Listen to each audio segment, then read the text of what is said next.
दो कॉर्ड पर जब सवाल आता है हमारे एग्जाम में तो हमें गिने चुने पैटर्न पता होते हैं, जहां पर एक बार सेंटर से पैरेलल लाइन की बात आ जाती है कॉर्ड की, और एक बार जब कॉर्ड कट कर रही हो, चाहे वो सर्किल के अंदर कट करे या सर्किल के बाहर। लेकिन टू कॉर्ड से रिलेटेड जो क्वेश्चन है ना, उनमें इन सभी सवालों का रोल सिर्फ 30-35% के आसपास है। एंड रिमेनिंग जो क्वेश्चन बनते हैं वहां पर सवाल हर लैंग्वेज के हिसाब से बदलता है। अब लैंग्वेज के थ्रू हमें कैसे पता चलेगा कि जो दोनों कॉर्ड है वो सेंटर के एक ही साइड रहनी है, सेंटर के पैरेलल रहनी है, या सेंटर से बाहर तक जानी है, इस चीज के बारे में हमें कोई आइडिया नहीं होता है। हम सिर्फ सवालों को रट लेते कि इस सवाल में ये फिगर बना है, हमने कभी क्रॉस क्वेश्चन नहीं किया, हमने कभी खुद से जानने की कोशिश नहीं करी। और इसी वजह से अगर कॉर्ड बेस्ड क्वेश्चन थोड़ा सा भी अपडेट होकर के आता है, आपसे फिगर ही नहीं बन रहा है। और जब फिगर नहीं बन रहा है, ज्योमेट्री में फिगर जान है, फिगर ही नहीं बन रहा है, तो सवाल आप कहां से सॉल्व करेंगे। आज के सेशन में ना सिर्फ ये और इससे रिलेटेड जो जो चीजें हो सकती हैं, टू कॉर्ड से रिलेटेड वो सारी चीजें आपको इस तरीके से समझाऊंगा कि आप खुद से परफेक्टली उस सवाल को सॉल्व कर पाए।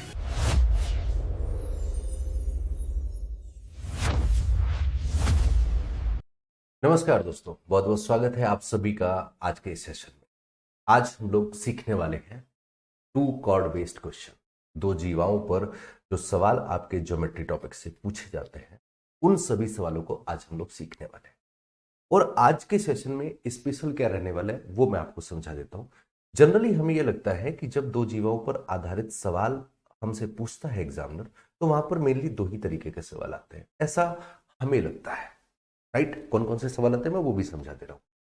पहला सवाल वो होता है जहां पर सेंटर के मतलब दो पैरेलल कॉर्ड ड्रॉ की जाती है सर्किल के अंदर। वो सेंटर की या तो एक साइड रहेंगी या सेंटर के अपोजिट साइड रहती है, और उसके बाद फिर उनकी लेंथ वगैरह पर क्वेश्चन आपसे पूछा जाता है, जिसको आप लोग थ्रू पाइथागोरस थ्योरम सॉल्व कर जाते हो। अगर आप मेरा ट्रिपलेट वाला लेक्चर देखोगे ना, तो आपको उस लेक्चर में इस तरीके के सवालों को सॉल्व करने की एक बहुत बेहतर अप्रोच भी मैंने डिस्कस की थी, इवन आज भी वो करता हूं।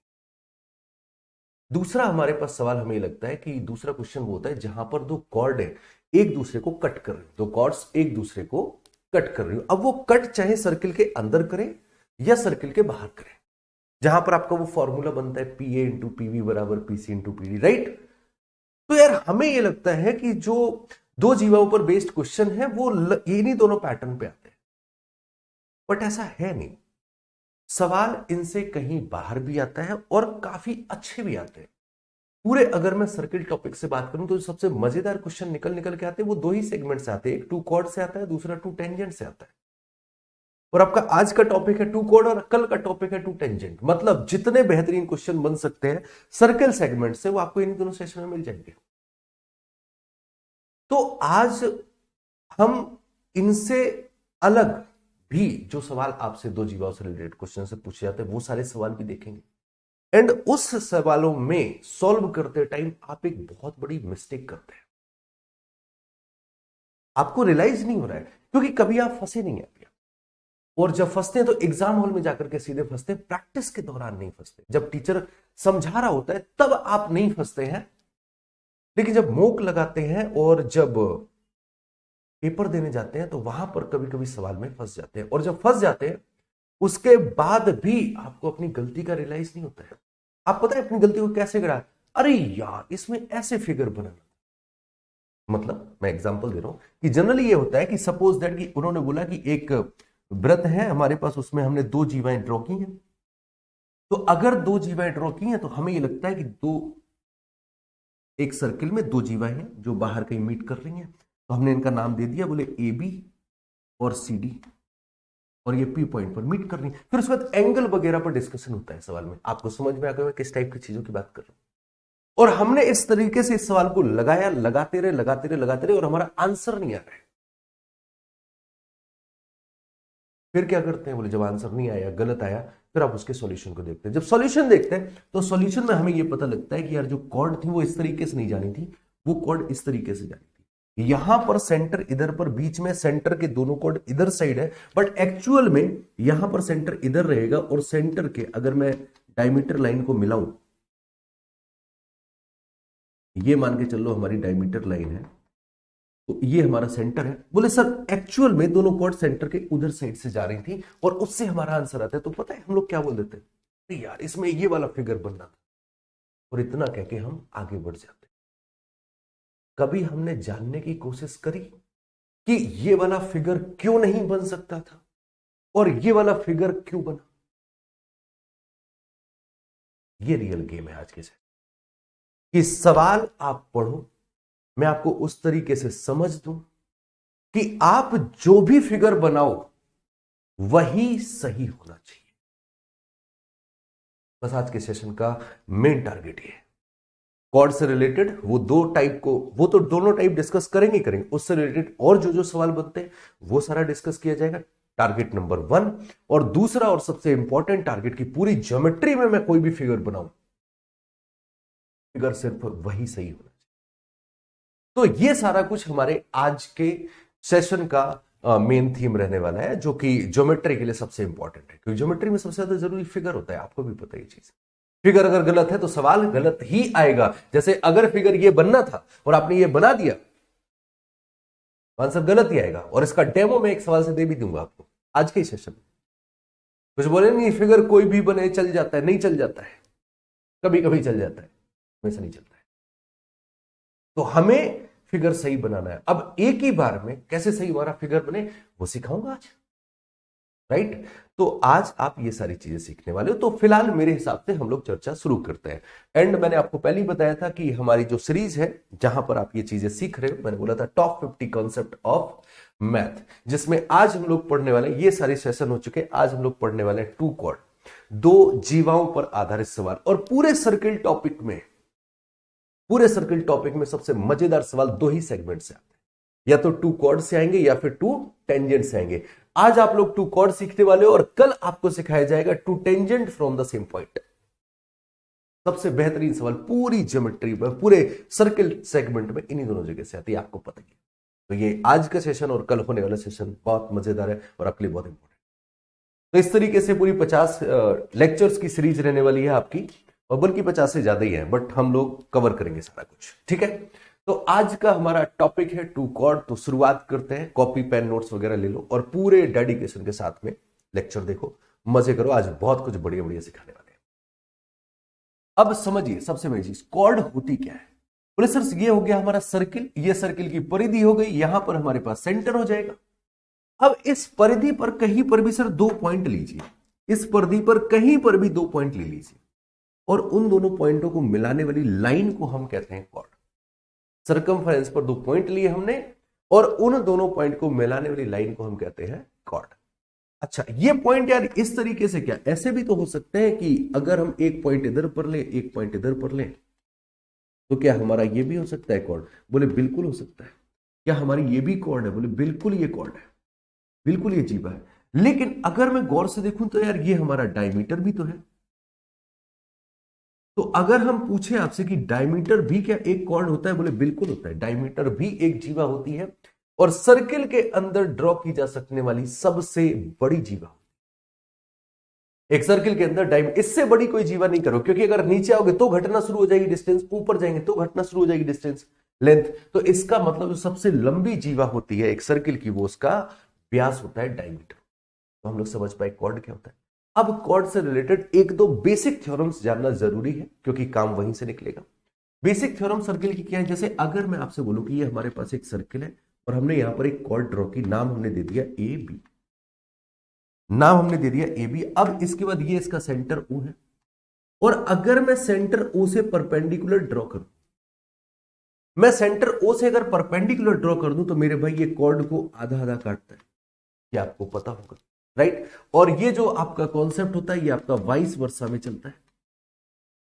वाइस वर्सा का मतलब क्या हो गया? वाइस वर्सा का मतलब ये होता है कि अगर मैं एक सर्किल में, एक कॉर्ड है हमारे पास ए बी, और मैं सेंटर ओ से अगर उस कॉर्ड के मिड पॉइंट को मिला दूं, मिड पॉइंट को मिला दूं, तो बनने वाला एंगल अपने आप में 90 डिग्री का, ये वाइस वर्सा है ना। उल्टा पुल्टा कैसा भी करो, सबसे। तो पहला पॉइंट हम लोग समझे कि अगर हम सेंटर से परपेंडिकुलर ड्रॉ कर रहे हैं तो वो मिड पॉइंट पर मीट करेगा कॉर्ड के, और यहीं से आपका सवाल निकल के पहला आता है। फिर उसके बाद में क्या करते हैं? देखो, एक थ्योरम्स होती है वो इनडायरेक्ट वे में आपको समझाई जाती है, वो कॉर्ड से भी रिलेटेड है। जैसे मैं अगर बोलूं कि एक हमारे पास कॉर्ड है, तो ये हो गया आपके पास कॉर्ड ए बी, राइट। ये जो सीधी लाइन है, इस सीधी लाइन को हम बोलते हैं कॉर्ड। ये जो सीधी लाइन है इसको हम बोलते हैं कॉर्ड। और जो ये टेढ़ी लाइन है, सर्विकल लाइन है, इसको हम लोग बोलते हैं आर्क, चाप।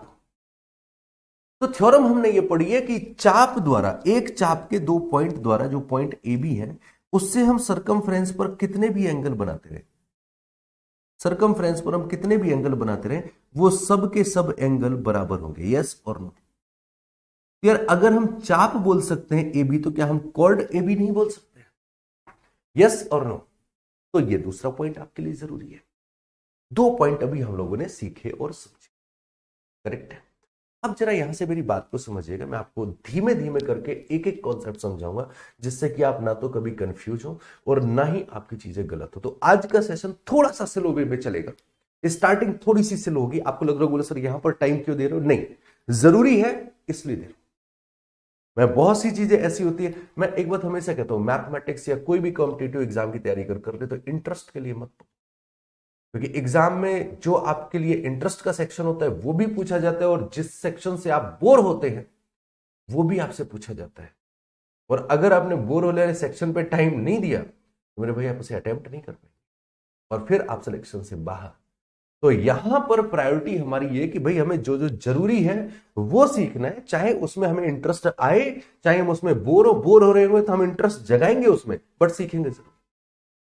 तो आज का सेशन थोड़ा सा स्लो चलेगा क्योंकि जरूरत है इसकी, आपके लिए इंपॉर्टेंट है। तो ये यहां तक हमारा काम कंप्लीट हुआ। इसके बाद में हम थोड़ा सा और आगे बढ़ते हैं। एक छोटा सा सवाल अगर देखा जाए, एक क्वेश्चन दे रहे हैं आपको, जरा इस सवाल को देखिए। ये सवाल है आपके पास में एसएससी सीएचएसएल 2023 का क्वेश्चन है। इन्होंने बोला ओ केंद्र वाला है, ओ सर्किल है हमारे पास, ओ केंद्र वाला एक सर्किल हमने बनाया। ये हमने सर्किल बनाया जिसका सेंटर ओ है और इसका व्यास ई एफ है, डायमीटर ई एफ। तो हमें पता है ये हमारा हो गया सेंटर। अब अगर डायमीटर है तो ई ओ और ओ एफ अपने आप में रेडियस होगी, ये भी बताने की जरूरत नहीं है। फिर उन्होंने बोला कि हमने दो जीवाएं खींची हैं, ए ई और ए एफ। मतलब ये है एक तो ई पॉइंट से और एक तो एफ पॉइंट से जीवा खींच रहे हैं, और वो जीवा एक पॉइंट पर मिल रही है, मतलब ए पॉइंट दोनों में कॉमन है। तो इसका मतलब हम जीवा कुछ इस तरीके से खींच रहे हैं। तो सर ये जीवा है, अगर हम देखें तो हमारे पास देखो इस तरीके से हमें दिखाई पड़ रहा है कि हमारे पास एक जीवा, तो देखो ये हो गई ए ई, और एक जीवा हो गई हमारे पास ये ए, राइट। ये दोनों कॉर्ड हो गए हमारे पास। अब सवाल हमसे यार ये कह रहा है कि ये जो दोनों कॉर्ड है ये आपस में बराबर, ये दोनों कॉर्ड आपस में बराबर, ए ई बराबर ए एफ, राइट। अब आपसे पूछ रहे एंगल एम, मतलब measurement of the angle A E F. अब देखो ए ई एफ, ये वाला एंगल पूछा, ए ई एफ, ये एंगल आपसे पूछा जा रहा है। अब इस सवाल को लगाने के आपके पास एक नहीं, पता नहीं कितने तरीके हैं, मुझे तो गिनती तक नहीं कितने, मैं समझाता हूं कैसे। एक थ्योरम और होती है यहां पर, मैंने बोला था धीमे धीमे सब चीजें पढ़ते हैं। एक थ्योरम और होती है, ये हमारा क्या है, बोले सर डायमीटर है ए बी, ये हमारा सेंटर ओ है, जिसको हम बोलते हैं सबसे बड़ी कॉर्ड। और सबसे बड़ी कॉर्ड के द्वारा सरकमफ्रेंस पर कोई भी एंगल बनाया जाए, सरकमफ्रेंस पर कोई भी एंगल बनाया जाए, वो कितना होता है? बोले सर वो हमेशा 90 डिग्री होता है। और ये थ्योरम निकल के कहां से आई, जरा वो भी समझ लीजिए। एक कॉन्सेप्ट हम और पढ़ते हैं कि अगर हम कोई एक कॉर्ड ले लें या चाप ले लें, चाप बोलो या कॉर्ड बोलो एक ही बात है, उससे अगर हम एक एंगल बना रहे हैं सरकमफ्रेंस, सरकमफ्रेंस पर एंगल बना रहे हैं, और ये हमारा सेंटर हो गया, उससे अगला एंगल हमने बनाया सेंटर पर। दोनों को जरा समझिएगा। तो अगर हम सेम आर्क के थ्रू सरकमफ्रेंस पर और सेंटर पर एंगल बनाते, तो सेंटर पर बनने वाला एंगल सरकमफ्रेंस पर बने हुए एंगल का दोगुना होता है। मतलब इनके बीच में 1 और 2 का रेशियो चलता है, करेक्ट है। इनके बीच में 1 और 2 का रेशियो चलता है। अब यहां पर जरा समझिएगा, मैं आपसे बोल रहा हूं, आपको जरा ध्यान देना। मैं अगर आपसे बोल रहा हूं कि आर्क ए बी द्वारा सेंटर पर बना एंगल क्या है, बोले सर सेंटर पर बना एंगल है ए ओ बी, और सरकमफ्रेंस पर बना एंगल है, मैं इसका एक नाम दे देता हूं। तो यहां पर जो भी एंगल होगा वो इसका डबल यहां पर होगा। इसका एंगल सपोज दैट हमें मालूम नहीं था, ये 90 हमें अभी मालूम नहीं है, मुझे अभी पता लगा कि हमें ये मालूम नहीं है कि ये 90 डिग्री ये लोग आए। अब बताओ ये कैसे 90 होगा। तो हमें ये पता है कि देखो एक बात समझो, ये है हमारे पास में डायमीटर, ये हमारे पास अगर डायमीटर है तो इस चाप द्वारा बनाया गया एंगल होगा 180 डिग्री, जो कि डबल होता है इस एंगल का, तो ऑब्वियसली यहां पर 90 डिग्री। समझ गए ना दोनों के पीछे का लॉजिक क्या है, राइट। इस तरीके से ये चीजें रन करती हैं। चलिए अब अगर हम अपने सवाल पर पहुंचते हैं, तो हमारा सवाल ये था, तो हमें ये मालूम है कि अगर ये डायमीटर जो उन्होंने दिया है कि व्यास EF है, व्यास EF है, तो EF अगर डायमीटर हो गया तो अर्धवृत्त में बना कोण समकोण होगा। अब अगर आप देखो तो यार क्या ये हमारा आइसोसेलेस राइट एंगल ट्रायंगल है, राइट एंगल ट्रायंगल? बोले बिल्कुल है, दो भुजाएं बराबर है और 90 डिग्री, तो ऑब्वियसली ये 45-45 हो जाएगा, ये भी 45, ये भी 45। या फिर हम ये कर सकते हैं कि एक त्रिभुज के तीनों कोणों का योग होता है 180 डिग्री। अगर एक 90 हो गया तो बचे हुए दोनों का सम होगा 90 डिग्री, और चूंकि साइड बराबर है तो बराबर बराबर बढ़ जाएगा, तब भी 45-45 कर लेंगे, राइट। किसी भी तरीके से हम ब्रेक करना चाहे तो हमारे पास रिक्वायर्ड एंगल निकल के आ जाएगा 45। एक बेहद आसान सवाल, स्टार्ट स्लो ही करते हैं। तो हमने बस एक पहला सवाल बहुत आसान सा रख लिया, जिसमें दो कॉर्ड का जिक्र जरूर था, लेकिन दो कॉर्ड के कॉन्सेप्ट इसका दूर दूर तक कोई लेना देना नहीं था। ठीक है, ये हो गई आपके साथ थोड़ी सी कॉमेडी। अब सीरियसनेस के साथ में और आगे बढ़ते हैं, कुछ और सवालों को देखते हैं। जितने थ्योरम्स मैंने आपको अभी पढ़ाए ये अभी आपके लिए जरूरी है, धीमे धीमे और थ्योरम्स बताएंगे, आज के सेशन में बताएंगे जो जो चीज जरूरत होगी टाइम के साथ में। ठीक है, अब इसके बाद चर्चा बढ़ाते हैं थोड़ा सा और आगे। एक सवाल और जरा पढ़िए, यदि वृत्त का व्यास दो जीवाओं में से प्रत्येक को आधा आधा बांट, दो जीवाएं हैं यार मेरे पास में दो जीवाएं हैं, दो कॉर्ड है, और जो डायमीटर है वो आधा आधा कर रहा है। अब यार आधा आधा कर रहा है डायमीटर, उसके लिए तो हमें शायद जरूरत पड़ने वाली है इस चीज की। बोले सर डायमीटर अगर देखा जाए तो सेंटर से होके जाएगा, और सेंटर से होने वाली जो लाइन है अगर जीवा को आधी आधी कर रही, वो एक ही कंडीशन में कर सकती है, जब वो जीवा पर 90 डिग्री के एंगल के साथ में गिरे। अगर 90 डिग्री के एंगल के साथ में नहीं कर रही होगी तो सर आधा आधा तो नहीं कर पाएगी। जैसे मैं समझाऊं आपको, समझिए जरा। हमारे पास में ये एक सवाल, राइट, हमने बोला ये एक जीवा है। अब एक डायमीटर ड्रॉ करो जो 90 डिग्री, ये हमारा सेंटर है, जो 90 डिग्री के एंगल के साथ जीवा पर नहीं गिरे, तो हमने मान के चलिए चलो यार ये भी तो हमारा डायमीटर है, क्या ये आधा आधा कर पा रहा है? नहीं कर पा रहा है। आधा आधा एक ही कंडीशन में कर पाएगा, जब ये डायमीटर 90 डिग्री के एंगल के साथ में जीवा पर मिल रहा, ये तभी आधा कर पाएगा।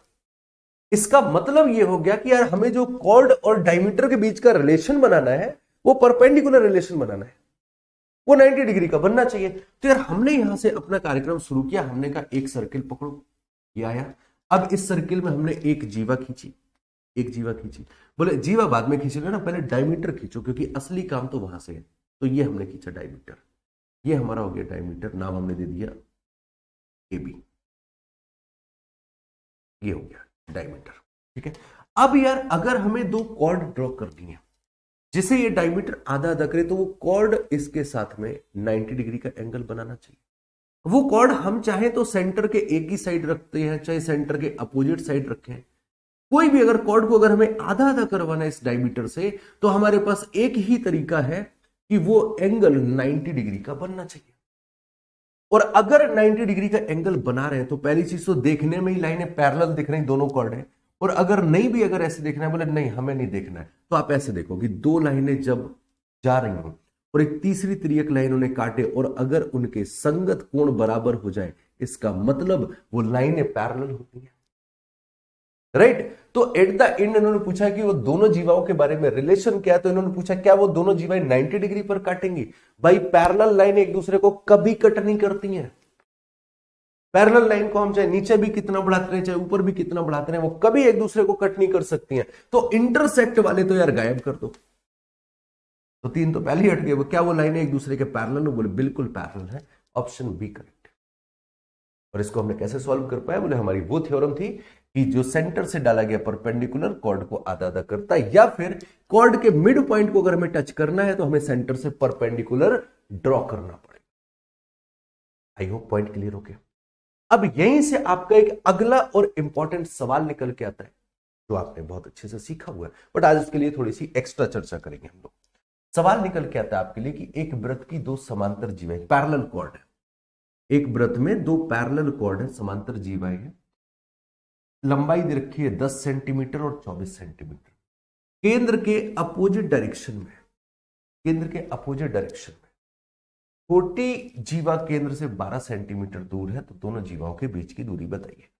राइट अच्छा, ये सवाल जैसे अभी जनरली अभी तो ऐसे आया, मैं बताऊं मोस्टली जब आप अपने प्रीवियस ईयर को देखेंगे तो प्रीवियस ईयर में मैंने सवाल वही निकाले जिससे मैं कम से कम सवालों में आपको ज्यादा से ज्यादा सिखा। मैं लेकर के आ जाता 4-6 सवाल, रेडियस निकालो रेडियस निकालो, आपने देखा होगा प्रीवियस ईयर में बहुत रेडियस पूछी, तो शायद मैं वो चीजें नहीं सिखा पाता जो मैं सिखाना चाह रहा हूं। सवाल वही है, कॉन्सेप्ट वही है, तो वो सब चीजें तो आएंगी आएंगी, रेडियस तक तो पहुंचेंगे पहुंचेंगे, राइट, लेकिन जो हमें चाहिए हमें वो भी निकाल। तो जैसे अगर सवाल आए कि दो समांतर जीवा है, एक है 10 सेंटीमीटर की और एक है 24 सेंटीमीटर की, फिर उसके बाद मेरे भाई इस सवाल में आपको डाटा दिया जाता है, जनरल जो डाटा दिया जाता है, जनरल डाटा दिया जाता है कि ये अगर ये विपरीत साइड पर है सेंटर के, तो आपको डेफिनेटली वो बीच की दूरी देते हैं, जनरली बीच की दूरी देते हैं, और मान के चलो आपको दे दिया बीच की दूरी 17 सेंटीमीटर है, तो आपसे कहेंगे कि रेडियस बताइए, रेडियस कितना है, ये सवाल आपसे पूछते हैं। एक जैसे और एग्जांपल दे देता हूं आपको कि आपसे सवाल कुछ इस तरीके से पूछ लिया जाएगा कि एक रेडियस है 16 सेंटीमीटर की और एक रेडियस है 12 सेंटीमीटर की, राइट, और ये दोनों जो सॉरी रेडियस बोल रहा हूं, ये कॉर्ड कॉर्ड,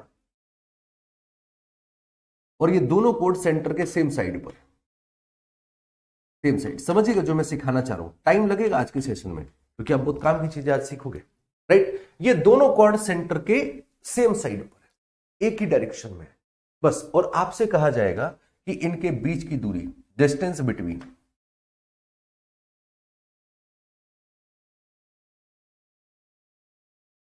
बीच की दूरी आपको दे रहे हैं, बोले सर 2 सेंटीमीटर, बीच की दूरी 2 सेंटीमीटर दे दी। अब आपसे कहेंगे बताइए इस वृत्त की त्रिज्या क्या है, जैसे यहां पर पूछा वृत्त की त्रिज्या क्या है। अब बाकी का सवाल मत देखिए, विपरीत भुजाओं पर स्थित है, ये लो, ये सवाल आप मत देखिए, जो मैं आपको सिखाना चाह रहा हूं अभी आप उसको देखिए, ये नहीं दिख रहा है। वृत्त की दो समांतर जीवाएं हैं, 10 सेंटीमीटर 24 सेंटीमीटर, अपोजिट डायरेक्शन में, बीच की दूरी 17 सेंटीमीटर है, रेडियस बताइए। दो कॉर्ड है 16 सेंटीमीटर 12 सेंटीमीटर, सेम डायरेक्शन पर है, डिस्टेंस 2 सेंटीमीटर है, उन दोनों के बीच की दूरी, रेडियस बताइए। ये सवाल जब भी आए तो मेरे भाई हम लोग क्या करते हैं कि हम लोग इस सवाल को सॉल्व करना शुरू करते हैं। हम लोग क्या बोलते हैं, बोले जैसे 6 और 8 वाला कर लिया तो एक 6 सेंटीमीटर की ये कॉर्ड हो गई, एक 8 सेंटीमीटर की ये कॉर्ड हो गई। फिर हम क्या करते हैं, बोले सर फिर हम सेंटर से परपेंडिकुलर डालते हैं, ये हमने सेंटर से परपेंडिकुलर डाला, ये 90 डिग्री ये 90 डिग्री, करेक्ट है, बीच की दूरी 2 सेंटीमीटर की। अब चूंकि ये कॉर्ड हमारी छोटी वाली 12 सेंटीमीटर की है, ये कॉर्ड छोटी वाली हमारी 12 सेंटीमीटर की है, तो हम कहते हैं कि ये सर परपेंडिकुलर तो ये 6 में बांट देगा, और ये 16 वाली तो ये इसको 8 में बांट देगा। ये डिस्टेंस हम मानते हैं x, और ये होती है हमारे पास रेडियस। तो सबसे पहले हम पाइथागोरस लगाते हैं और हम कहते हैं कि r square is equal to perpendicular square x square plus 8 का वर्ग 64, और दूसरी जगह पर हम कहते हैं कि r square is equal to, अब हम दूसरे वाले ट्रायंगल में लगाते हैं, दूसरे वाले किसमें, इसमें, ये ब्लू वाला जो ट्रायंगल दिख रहा है इसमें लगाते हैं। इसमें क्या करेंगे, सर आर स्क्वायर बराबर एक्स प्लस 2 का होल स्क्वायर और प्लस 6 का स्क्वायर 6। अब ये चूंकि दोनों आर स्क्वायर है तो क्या हम इन दोनों को बराबर लिख सकते हैं, तो बोले बिल्कुल लिख सकते हैं। सो एक्स स्क्वायर प्लस 64, जनरली यही तरीका है, आपकी बुक्स में भी यही सॉल्यूशन है, राइट, ठीक है। अब अगर सॉल्व करते हैं इसको तो ये हमारे पास आ जाएगा x square plus 4 plus 4x plus 36 that is equal to x square plus 62। फिर भाई क्वाड्रेटिक नहीं बनेगी, ये क्लियर होता है, इसमें सॉल्व करेंगे अगर तो ये आ जाएगा 4x, और अगर 4x आया है तो यहां से 36 और 4 40, 40 को अगर उधर लेकर के जाओगे तो घट जाएगा 24, तो x बराबर आ जाएगा 6। और जैसे ही हम x बराबर 6 निकालते हैं तो हमने लिखा x बराबर 6। अब हम कहते हैं ये देखो 6 है ये 8 है, तो ये रेडियस कितनी होनी चाहिए, बोले सर रेडियस होनी 10। हम ये करते हैं, ये तरीका होता है। लेकिन मैं आपको बताता हूं मोस्ट ऑफ द केसेस में, वर्ड ध्यान देना, ऑल द केसेस नहीं है, most of the cases. English का सही अच्छी खासी आ रही होगी, है ना, सर पढ़ा रहे हैं आपको, इंग्लिश तगड़ी आ रही होगी, तो most of the end all of the में फर्क पता है आपको। तो मोस्ट ऑफ द केसेस में आपको जो डाटा दिया जाता है मेरे भाई, जो कॉर्ड की लेंथ दी जाती है वो एक ट्रिपलेट फॉलो कर रही होती है। कभी भी देखना, मोस्ट ऑफ द केसेस में जो आपको पैरेलल कॉर्ड दी जाएंगी वो एक ट्रिपलेट फॉलो कर रही होंगी, और वो जो दोनों लाइनें होंगी ना वो परपेंडिकुलर लाइन को रिप्रेजेंट कर रही होंगी। आपको बस हाइपोटेन्यूस निकालना। अब मेरे भाई एक बात बताओ, एक ट्रिपलेट बताओ जहां पर 12 और 16 के साथ ट्रिपलेट बन रहा हो। आपको पता है, बोले सर 3 4 5 वाला होता है ट्रिपलेट, 4 तिहाई 12, 4 चौको 16, तो 5 चौको 20, बोले बस 20 सेंटीमीटर आ जाएगा। मेरे भाई ये जो ट्रिपलेट के थ्रू वैल्यू आती है डायमीटर क्या, कुछ नहीं करना। कॉर्ड दी जा रही है, पैरेलल कॉर्ड दी जा रही है, बीच की डिस्टेंस 2 सेंटीमीटर है या 17 सेंटीमीटर है, कोई मतलब नहीं है। अगर पैरेलल कॉर्ड है और ट्रिपलेट फॉर्म हो रहा है कॉर्ड में, तो जो हाइपोटेन्यूस को रिप्रेजेंट करेगा वो डायमीटर के बराबर होगा। आप लगाते रहना आराम से। तो एक बच्चा वो यहां पर ये सॉल्व कर रहा है, कैलकुलेट कर रहा है, और दूसरे ने क्या सीधा दिमाग लगाया, बोले 12 16 20, 20 हो गया डायमीटर, 10 सेंटीमीटर रेडियस। कितना टाइम लगा रेडियस निकालने में? अब तुम बताना। एक कॉर्ड है 10 की और एक है 24 की, रेडियस बताइए कितनी? बोले सर 5 12 13 का ट्रिपलेट बनता है, 5 12 और 13 का ट्रिपलेट बनता है, 5 दूनी 10, 12 दूनी 24, तो सर 13 दूनी 26, डायमीटर हो जाएगा सर यहां पर 26 सेंटीमीटर। और अगर डायमीटर 26 सेंटीमीटर तो रेडियस 13 सेंटीमीटर आएगी। आप निकालते रहना कैलकुलेट। और तुम्हें पता है कि ये रेडियस पूछने वाले सवाल कितने पूछे, तो दोबारा कभी भी आए ऐसा सवाल, तो मेरा मानना यह है कि आप लोगों को ये अप्रोच पे काम करना चाहिए, क्योंकि ज्यादातर सवालों में ट्रिपलेट बनता है। बोले सर जब ट्रिपलेट नहीं बने तब क्या करना है? ब्रो मेथड तो अपने पास है ना। फिर जहां ट्रिपलेट नहीं बन रहा है, जहां शॉर्ट अप्रोच अप्लाई नहीं हो रही, वहां के लिए मेथड है अपने पास में, लेकिन जहां अप्लाई हो रही वहां तो फायदा हम उठाएंगे ना। करेक्ट है।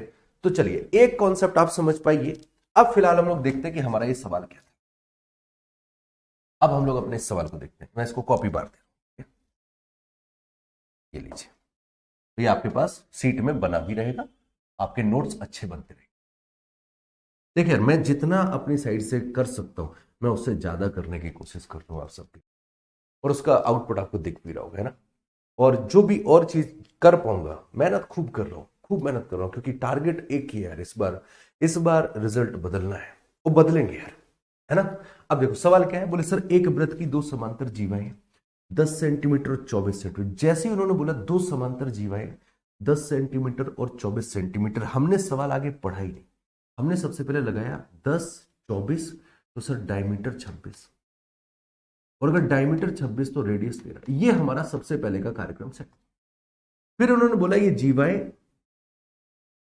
अपोजिट डायरेक्शन में,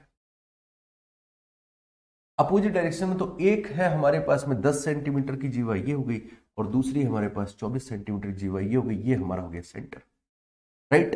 ये 10 सेंटीमीटर जीवा। अब करना क्या होता है? बोले सर परपेंडिकुलर डिस्टेंस बनाइए। ये परपेंडिकुलर डिस्टेंस, चर्चा इसी पर होती है। हमें पता है कि रेडियस हम निकाल चुके हैं अपनी 13। ये वाली जीवा अगर 24 की है तो आधा आधा होने की वजह से, क्योंकि परपेंडिकुलर डाला है तो ये 12, तो ये सेगमेंट 5 होगा, राइट। ये हमारी 13 है बिकॉज रेडियस है। ये 10 की जीवा थी तो ये 5 हो जाएगी, ये 12 हो जाएगा। आप गौर से देखो सब कुछ आ क्या होगा। इन्होंने बोला छोटी जीवा केंद्र से 12 सेंटीमीटर दूर है, हमें पहले से ही पता था 12 ही आएगी। इस सवाल को सॉल्व करने का तरीका कुछ ये रहता है, जैसे सब किताबों में सॉल्व होता है, कि अगर ये 10 सेंटीमीटर वाली जीवा है, ये केंद्र से अगर 12 सेंटीमीटर दूर है, ये 5 होगा, तो इसकी रेडियस हम निकालेंगे 13। फिर हम अगली जीवा ड्रॉ करेंगे, और वो अगली जीवा 24 की है, तो ये परपेंडिकुलर डिस्टेंस ये 12 हो जाएगा, ये 13 होगा। तब हम इसको 5 निकालते। अरे क्यों करना ये सब, जब पूरा फिगर ही हमें पता है कि क्या क्या हो सकता है। और पता कहां से लगा? ट्रिपलेट के थ्रू। बात समझ पाए? करेक्ट है।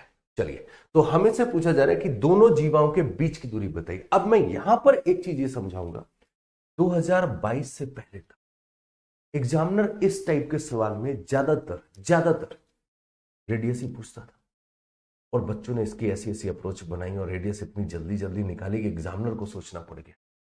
अब एग्जामिनर खेलता है क्वेश्चन पे, तो मेरे भाई अब थोड़ा सा फोकस हो जाना इस चीज पर कि एग्जामिनर आपसे लास्ट में पूछ क्या रहा है।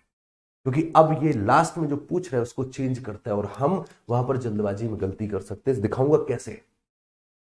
तो हमसे पूछ रहा है दोनों जीवाओं के बीच की दूरी। अब बताइए दोनों जीवाओं के बीच की दूरी कितनी है? बोले सर 12, 5, 17। 17 आपके हिसाब से 5 आंसर आ सकता था। बोले सर जनरली 5 ही पूछता है, तो ऑप्शन बी भी रखा हुआ था। इसीलिए मैं कह रहा हूं कि क्या पूछ रहे हैं उसको फोकस जरूर करना। अब एक सवाल आपके लिए दे रहा हूं, वो आप ट्राई करें। देखो सेम पैटर्न का क्वेश्चन है, सीजीएल 2022 का। एक वृत्त है जिसका केंद्र ओ है, त्रिज्या 13 दे रखी। अब त्रिज्या अगर 13 दे रखी तो तुम ही जरा सोच के बताना जीवाएं क्या क्या हो सकती। अगर त्रिज्या 13 दी है तो अगर तुम गेम खेलना सीख रहे हो तो क्या हम इसमें यह गेम खेल सकते हैं कि सर डायमीटर हो जाएगा 26, इसका मतलब एक कॉर्ड होगी 10 की और दूसरी होगी 24 की। क्या हम ये खेल सकते हैं? और आप अगर गौर से देखें तो एक जीवा की लंबाई 10, मजबूरी है उनकी, उससे बाहर नहीं हट पाएंगे। तो एक कॉर्ड 10 सेंटीमीटर, तुम तो दोनों का ही बता। उन्होंने पूछा गया दोनों जीवाओं की लंबाइयों का अंतर बताइए। बताओ भाई दोनों जीवाओं की लंबाइयों का अंतर। बोले सर 14 सेंटीमीटर। मैं क्या ही करूं इस सवाल को सॉल्व करके? अभी तक तो यार हम लोग इस सवाल को सॉल्व भी कर रहे थे ना भाई, अभी तक तो हम सॉल्व भी कर रहे थे, बट शायद क्या हम ये अप्रोच डाल सकते? बोले बिल्कुल डाल सकते। मैं वही चीज समझा रहा हूं कि जब ये पैरेलल कॉर्ड का सवाल आए हमारे सामने और वहां पर कॉर्ड्स के बीच में ट्रिपलेट बन रहा हो तो भाई ये अप्रोच लगा देना कभी गलत नहीं होगी। ठीक है, बाकी इस सवाल को अब डिटेल में देख लेते हैं कि इसको एक्चुअल में करना कैसे होगा। सॉल्यूशन जरूरी, अप्रोच सीख गए हो अच्छी बात है, बट सॉल्यूशन जरूरी है क्योंकि आज मुझे आपको ज्योमेट्री समझानी है, सिखानी नहीं है, समझानी। आप समझ पाओ कि ज्योमेट्री है क्या। तो हमारे पास एक केंद्र त्रिज्या 13 सेंटीमीटर का है, दो विभिन्न भुजाओं पर दो समांतर जीवाएं खींची। क्या लिखा है? Drawn on different side of the centre. Centre के डिफरेंट साइड पर हमने दो कॉर्ड खींची है और एक कॉर्ड दे रखी है हमें 10 सेंटीमीटर की। तो ये होगी हमारे पास 10 सेंटीमीटर की, ये दूसरी कॉर्ड है, राइट। ये 10 सेंटीमीटर की कॉर्ड है तो ये हो गया होगा 5। रेडियस हमें 13 दे रखी है तो ये रेडियस 13।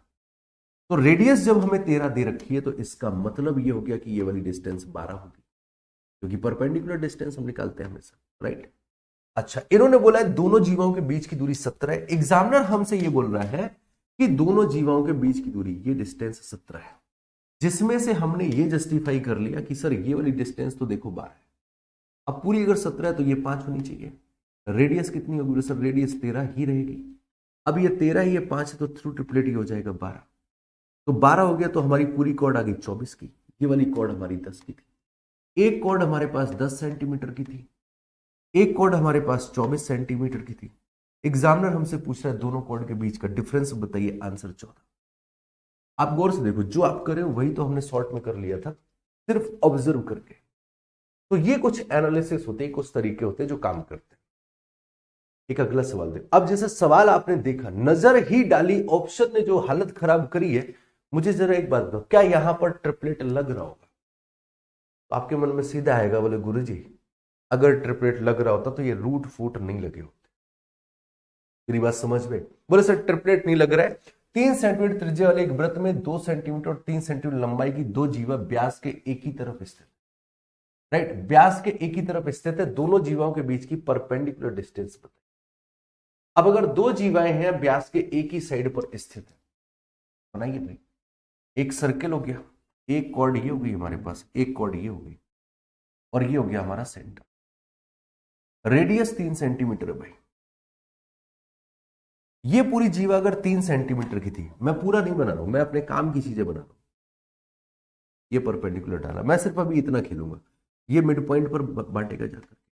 और ये बड़ी वाली कॉर्ड हमारे पास थी 3 सेंटीमीटर। जरा मेरे भाई बात समझना, हम लोग अप्रोच कैसे कैसे कर सकते हैं। तो क्या ये वाला सेगमेंट हमारे पास 3/2 का आ जाएगा? ये वाला सेगमेंट 3/2 आ गया। अब मेरे भाई एक बात बताओ,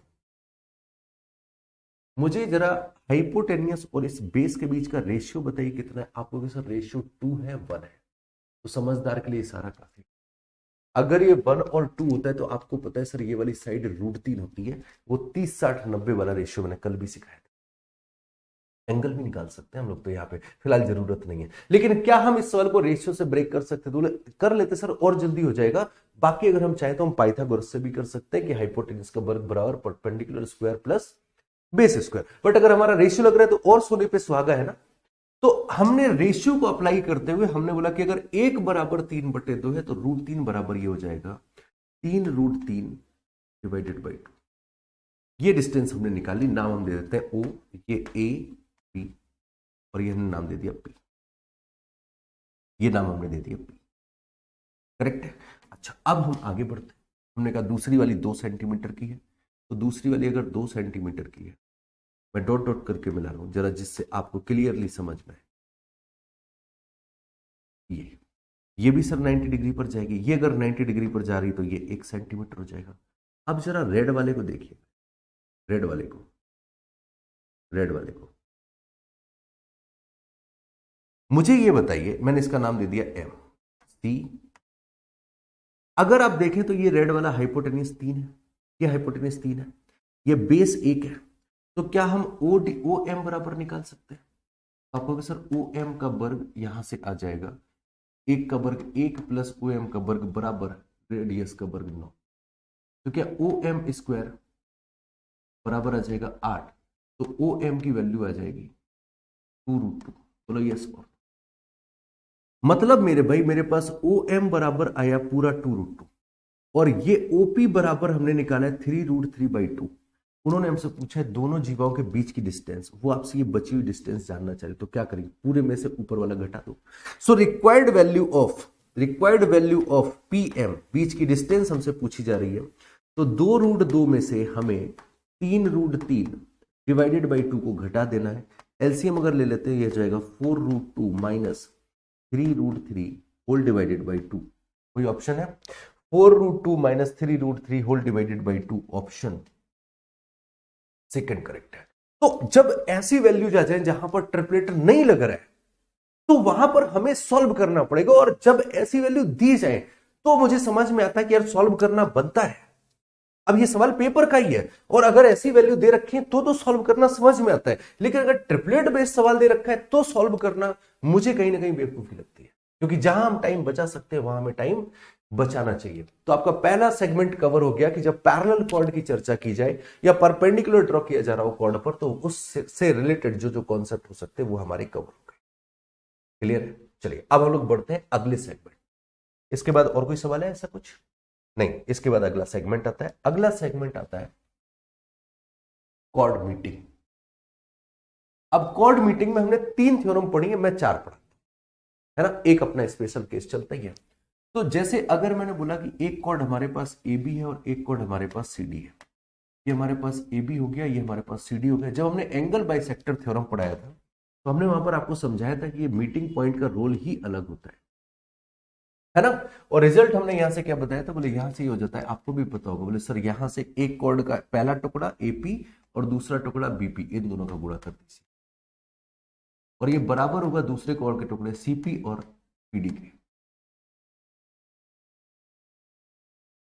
और मैंने आपको ये भी समझाया था कि ऐसा क्यों करते हैं। हम ये बोले थे कि जो मीटिंग पॉइंट है वहां से एक्चुअल में डिस्टेंस नापी जाती है, तो यहां से एक्चुअल में पी ए, पीबी, पीसी और पीडी इस तरीके से नापा जाता है।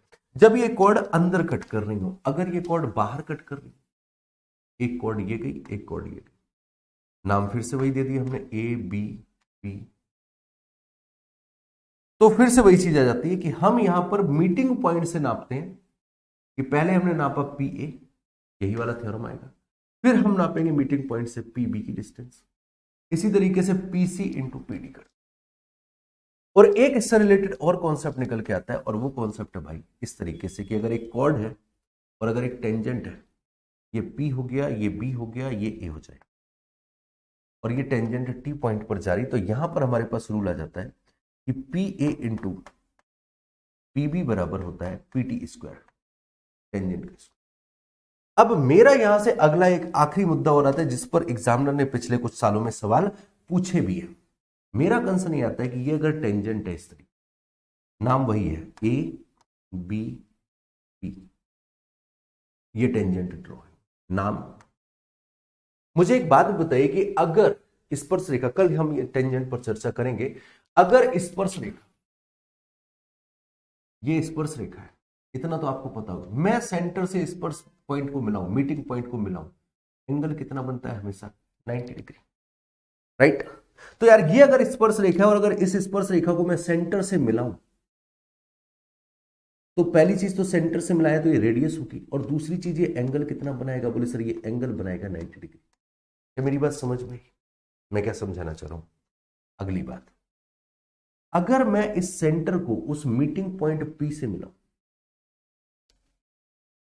अब सवाल देखो क्या बनता है, आपके एग्जाम में सवाल आता है सीधे सीधे, आपको 7-8 एग्जाम्पल मिल जाएंगे अगर आप प्रीवियस ईयर लगा रहे होगे। सवाल ये कहता है कि एक कॉर्ड AB है जिसमें AB बराबर दे दिया आपको 7 सेंटीमीटर, BP बराबर दे दिया 8 सेंटीमीटर, ठीक है। P पॉइंट से सर्किल के केंद्र की दूरी आपको दे देंगे, कहेंगे रेडियस बताइए।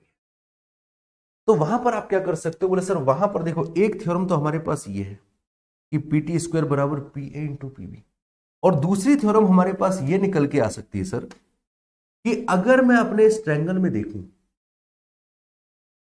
इस ट्रायंगल में देखूं और मैं सेंटर से पॉइंट P के बीच की दूरी को अगर मैं D मान ले रहा हूं, थोड़ी देर सेंटर से पॉइंट P के बीच की दूरी को D मान ले रहा हूं, तो पाइथागोरस के थ्रू हम कह सकते हैं कि D स्क्वायर बराबर R square plus PT square. तो क्या हम यहां से PT स्क्वायर बराबर लिख सकते हैं D square minus R square? और चूंकि दोनों सेम फिगर पर वर्क कर रहे हैं और जहां पर दोनों पे हमारे पास PT स्क्वायर आ गया, तो थ्रू कंपैरिजन क्या मैं चौथा रिजल्ट ये लिख सकता हूं कि D square minus R square बराबर होगा PA इंटू PB। ये मेरे भाई चौथा रिजल्ट है, छाप लो, पेपर में सवाल बहुत छपता है इस पे, राइट। तो ये 4 फिगर हैं, इन 4 कॉन्सेप्ट्स को दिमाग में रखिएगा। और अब हम लोग चलते हैं अपने सवालों की तरफ, ठीक है। चलिए नेक्स्ट अगला सवाल देखते हैं। क्वेश्चन है आपके पास, एक वृत्त की 2 जीवाएं हैं AB और CD, वृत्त के बाहर किसी बिंदु P पर मिलेंगे। वृत्त के बाहर मिलाना है, ये गया बाहर, ये गया बाहर, ये मिल गए, नाम दे दीजिएगा ABBC। एक चीज समझिएगा भाई, अब यहां पर आपको मैं ज्योमेट्री कुछ बारीकियां समझाना शुरू कर। हमने यहां पर नाम CD ही क्यों रखा? हम ऐसे नहीं रख सकते थे? बताइए भाई, हम ऐसे नहीं रख सकते, कोई समस्या ऐसे रखने में?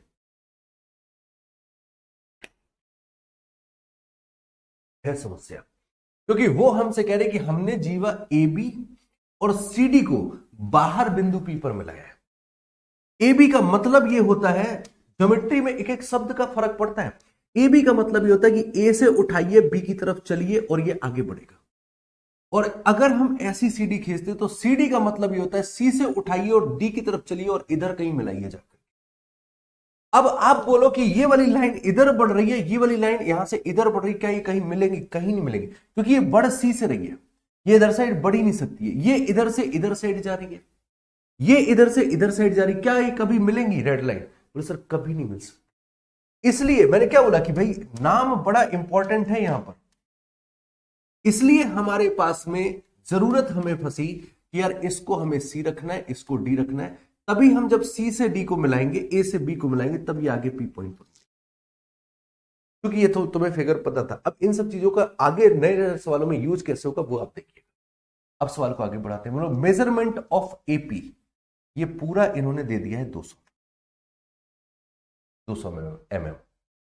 मेजरमेंट ऑफ AB ये दे दिया आपको 120। अब आप बताइए, आपका जो थ्योरम होता है वो होता है PA इंटू PB बराबर PC इंटू PD। PC बराबर दे दिया है 160, ये पूरा दे दिया है आपको 160। फिर एक बात बताओ, हमें PA चाहिए, वो हमें दे दिया है 200 इंटू PB चाहिए हमें, यार ये वाली लाइन चाहिए, ये पूरा 200 है जिसमें से ये 120 है, तो ये वाली लाइन 80 हो जाएगी इंटू 80 बराबर PC बराबर दिया गया है 160 इंटू PD बराबर पूछा 80 से कैंसिल करेंगे 2 बार, 2 से कैंसिल करेंगे 100 बार, PD की वैल्यू आ गई, ये आ गया आपके पास 100। अब पूछा क्या है वो जरूर देखो, उन्होंने पूछा है आपसे CD की लंबाई।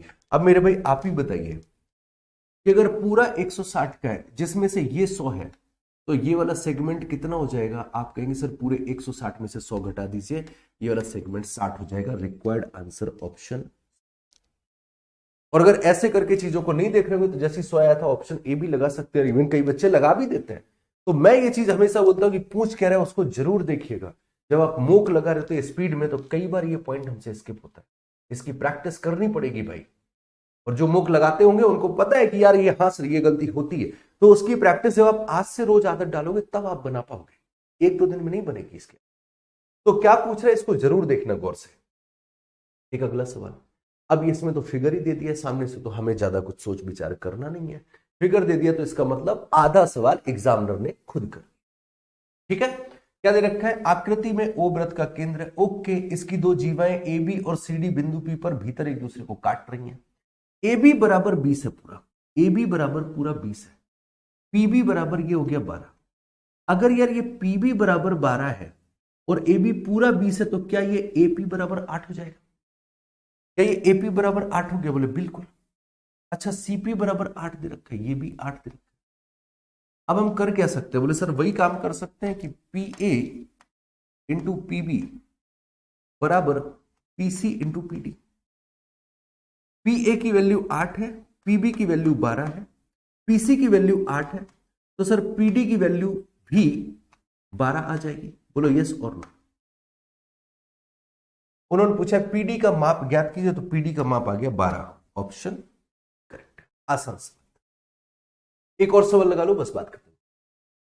जरा ये क्वेश्चन देखो यार, मजेदार सवाल है, इसी कॉन्सेप्ट पर बेस्ड है। और इस सवाल में कई बार एग्जामिनर कुछ बकवास चीजें भी देता है, जैसे जब अपन लोग परसेंटेज पढ़ते हैं, प्रॉफिट लॉस पढ़ते हैं, रेशियो पढ़ते हैं, एलिगेशन पढ़ते हैं, एवरेज पढ़ते हैं, मैं वहां पर आपसे क्या बोलता हूं, 80% से ज्यादा केसेस में वहां दी गई एक्चुअल वैल्यू यूज नहीं करनी होती। अगर पूरा सवाल परसेंटेज पर, पूरा सवाल रेशियो पर मूव कर रहा है, घूम रहा है, तो कभी भी एक्चुअल वैल्यू को नहीं छेड़ना। एक्चुअल वैल्यू छेड़ के सवाल तो लग जाएगा, लेकिन जो सवाल आप कुछ सेकंड्स में कर सकते थे उसमें पर्टिकुलरली ज्यादा टाइम लगेगा आपको। तो ये अप्रोच समझाता था। तो कई बार एग्जामिनर कुछ एडिशनल चीज दे देता है जिनका कोई यूज नहीं होता है। अब एक वृत्त में दो जीवाएं पी क्यू और आर एस उत्पन्न होने पर, इसका मतलब क्या है? उत्पन्न होने पर, है ना, हिंदी पर मत जाओ, इंग्लिश अगर पढ़ना चाहो तो पढ़ सकते हो। जब आगे बढ़ाई जाती है, मतलब अगर ये जीवाएं हैं, ये जीवा आगे बढ़ाई नहीं गई हैं, ये आपस में काट गई हैं, तो इसका मतलब एग्जामिनर इसकी बात नहीं कर रहा है। एग्जामिनर बात कर रहा है इसकी कि भाई दो जीवाएं हैं इस तरीके से, लेकिन यार ये काट नहीं रही है। नहीं काट रही तो क्या किया जाए? बोले सर इनको थोड़ा सा और आगे बढ़ा लो, शायद कट कर जाए। आपने इसको आगे बढ़ाया, इसको आगे बढ़ाया, बोले हाँ सर ये कट तो कर, तो इसको हम बोलते हैं प्रोड्यूस किया गया। तो एक कॉर्ड है आपके पास पी क्यू, उसको बढ़ाया पी से क्यू, और दूसरा आपने आर से एस। अब समझ में आया कि एस और आर यहां नहीं रख सकते, आर से एस और पी से क्यू बढ़ा रहे हैं, और ये हमें कहां पर मिल रही है? ये ए पॉइंट पर मिल रही है। ये पॉइंट ए हो गया, ये ए पॉइंट पर मिल रहा है। फिर आपसे बोला गया कि AT is a tangent to the circle meeting it at T। अब इन्होंने बोला कि AT एक टेंजेंट ड्रॉ करो, ये इस तरीके से एक टेंजेंट ड्रॉ की। आपके मन में आ रहा होगा सर ये तो वो AT वाला था, कहीं सवाल तो नहीं लग रहा है, देखते हैं। तो आपसे पूछे जरा PA और SA का रेशियो किसके बराबर होगा? मैं अगर चाहूं तो मैं यहां पर ऐसे कर सकता हूं, मैं कह रहा हूं भाई इसको देखना, जो मैं समझा रहा हूं इसको देखिए। क्या मैं यहां पर ये वाला कॉन्सेप्ट बना सकता हूं कि AP इंटू ए क्यू बराबर AT स्क्वायर? बोले बिल्कुल बना सकते हैं। वैसे ही क्या मैं यहां पर ये भी बना सकता हूं कि AS इंटू AR बराबर AT स्क्वायर? ये भी बना सकता हूं। ये मैं तुम्हें सिर्फ सिखाने के लिए बोल रहा हूं, करने की जरूरत नहीं है, कि मतलब आप रियलाइज कर पाओ कि क्या क्या चीजें करनी है हमें, क्या क्या हम कर सकते हैं। अब यार उन्होंने पूछा है हमसे PA मतलब ये वाली लाइन इन्वॉल्व कराई। सवाल खुद देखो, सवाल खुद डायरेक्शन देता है हमेशा। अगर आप सवाल से बात कर सकें, आप सोच रहे हो क्या बात कर दे रहे हो यार, सवाल भी बात करते हैं। मोहब्बत इसी का नाम होता है। आप लोग एक फोटो से कम घंटों बातें कर लेते हो, ये तो सवाल है, 2 मिनट बात तो करके देखो, ये सब बताता है कि हम कैसे सॉल्व होंगे। दिल से बात तो करो। तो इन्होंने हमसे बोला है PA, तो PA लाइन ये हो गई। फिर SA, यार ये दोनों लाइनें कौन से कॉन्सेप्ट में इन्वॉल्व होती है? अब तुम सोच के बताओ। तो तुम्हारे दिमाग में सीधे घंटी बजी, बोले सर ये दोनों लाइनें PA इंटू AQ बराबर AR इंटू SA। बोले सर इसमें इन्वॉल्व होती है दोनों लाइनें। मैंने कहा उन्होंने पूछा है हमसे AP, ये तो यही रहेगा, एस ए अपॉन में लाइए, आप बोले sir P A upon S A, S A को हम इधर उठा लाए तो ए क्यू को हमें उधर भेज देना होगा, तो ए आर अपॉन ए क्यू ये आ रहा है। तो जो रिक्वायर्ड वैल्यू है वो एक्चुअल में इसके बराबर है, और कहीं पर A Q upon A R upon A Q है, बोले sir A R upon A Q ये रखा है, ऑप्शन डी करेक्ट है। लग गया सवाल। अब आप सोचो बोले सर जी फिर ये 80 क्यों दी, टाइम पास कर सकते हैं ना, राइट। तो ये सवाल होता है, इसलिए हमें सवाल को देखना रहेगा, सवाल का डाटा क्या दे रहा है उसी से सवाल बनता है, कुछ अलग नहीं करना। ये इतना होता है जो आप में से कई लोगों को आता भी होगा, राइट। आगे का भी ऐसा नहीं है कि नहीं आता, आगे का भी आता होगा, लेकिन अब आगे की चीजें समझ। अगला सवाल सीजे 2022 में है, आपसे बोला एक वृत्त में केंद्र ओ, एसी और बीडी दो जीवाएं, in a circle with centre O, AC and BD are two chord, दो जीवाएं। अब ये कैसी हैं, क्या है, कुछ पता नहीं, कुछ भी पता नहीं। अब तुम बताओ हमें, यार हमें क्या करना चाहिए, ये कॉर्ड को हमें ऐसे बनाना है या इन कॉर्ड को हमें ऐसे वाला बनाना है, कैसे वाला बनाना है, सर वो समझाओ ना, जानना है, आया दिमाग में, राइट। अब मैं वही तो सिखाने वाला हूं, यही तो आज का मेन मुद्दा था, यही सब चीजें आप करने वाले। एक बात समझिए, इन्होंने हमसे बोला है, देखो एक टर्म होता है जो मैं सिखाता हूं, जब हम ज्योमेट्री पढ़ना शुरू करते हैं तो ज्योमेट्री के फर्स्ट 3 लेक्चर में हम लोग इस पर बात करते हैं, स्टार्टिंग के 3 लेक्चर में से किसी ना किसी एक लेक्चर में इस पर बात होती है, दैट इज होता है ट्रू फिगर कॉन्सेप्ट।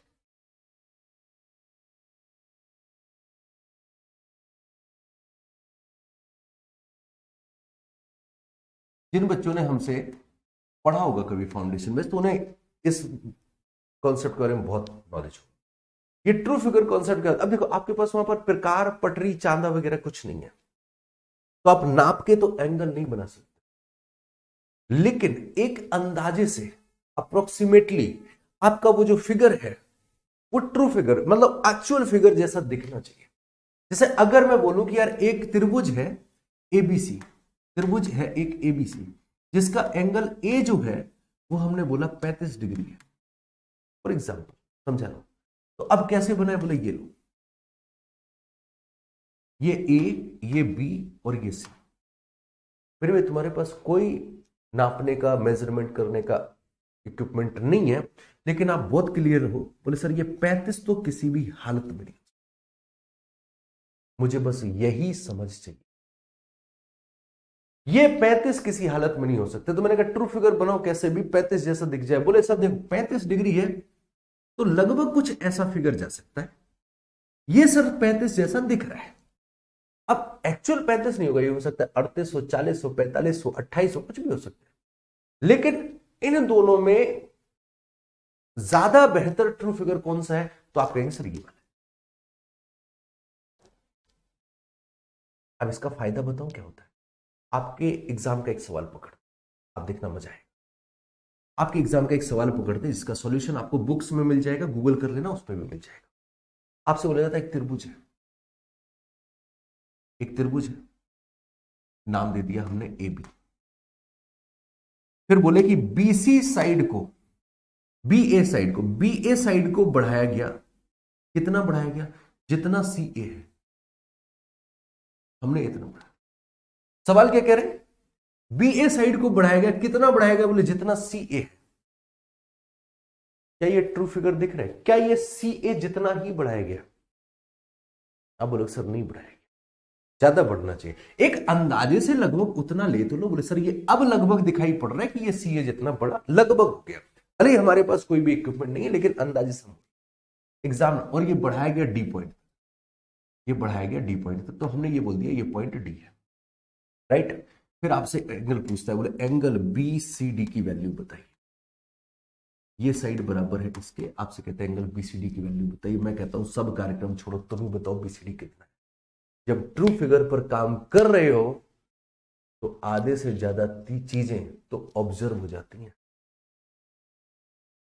फिगर बनाना इंपॉर्टेंट काम है, बोले है जब बनाना ही है फिगर तो ऐसा बनाओ ना जो जेन्युइन लग रहा हो ना, और अगर वो फिगर बना लिया तो आधे से ज्यादा चीजें तो वही सॉल्व कर देगा बाकी के सब सॉल्व करते रहेंगे। तुम्हें लगता है कि तुम्हें बीसीडी एंगल सॉल्व करने की जरूरत, ऑब्जर्वेशन से दिख रहा है। अब ऐसा तो है नहीं कि एक जनरल फिगर में 88 डिग्री निकल के आ जाएगा। समझ में आई बात? ट्रू फिगर क्यों इंपॉर्टेंट? तो बस ट्रू फिगर में बस इतना करना है कि अगर मैंने बोला कि यार दो सिमिलर ट्रायंगल बनाइए, तो दो सिमिलर ट्रायंगल ऐसे होने चाहिए, ना कि ऐसे। क्या ये दोनों सिमिलर ट्रायंगल है? बोले सर बिल्कुल नहीं है, एंगल सेम जैसे दिख ही नहीं रहे। हमने कहा बनाओ जरा सिमिलर ट्रायंगल, हमें देखना है कैसे बनाते हैं आप सिमिलर ट्रायंगल। तो आप बोलेंगे साइज जरूर डिफरेंट है, क्योंकि सिमिलर है तो साइज डिफरेंट, बोले लगभग एक जैसे ये दिख रहे फॉर अप्रोक्सीमेशन। बस आपको ये करना है। पहला स्टेप आपका सही फिगर की तरफ यही है कि आप शब्दों को ध्यान से रखना। अगर उन्होंने बी ए लाइन बोली है, देखो इस लाइन में मैंने क्या बोला था, बी ए को बढ़ाया गया, मैंने ए बी नहीं बोला, क्योंकि अगर हम ए बी बोलते तो ए से शुरू करके हम इधर साइड बढ़ा रहे होते। हमने बोला था बी ए बढ़ाया तो हमने इधर से इधर बढ़ाया था। तो एक तो ये शब्दों की गहराइयां पकड़ गया, क्योंकि ये शब्द मैटर करते हैं ज्योमेट्री में। और दूसरा, ट्रू फिगर पर काम करना शुरू कीजिए।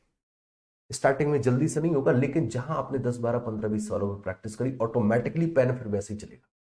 और ट्रू फिगर पर कमांड कर लिया तो समझ लो कि ज्योमेट्री आसान हो गई आपकी। जैसे अब मैं एक सवाल बताऊं, क्वेश्चन पे आते हैं अपने। सवाल था हमारे पास में कि एक वृत्त है, केंद्र ओ है, एसी और बीडी दो जीवाएं हैं, इनको अगर हम आगे बढ़ा रहे हैं, आगे इन्होंने दे ही दिया कि ए बी व्यास है, ये ए बी व्यास है,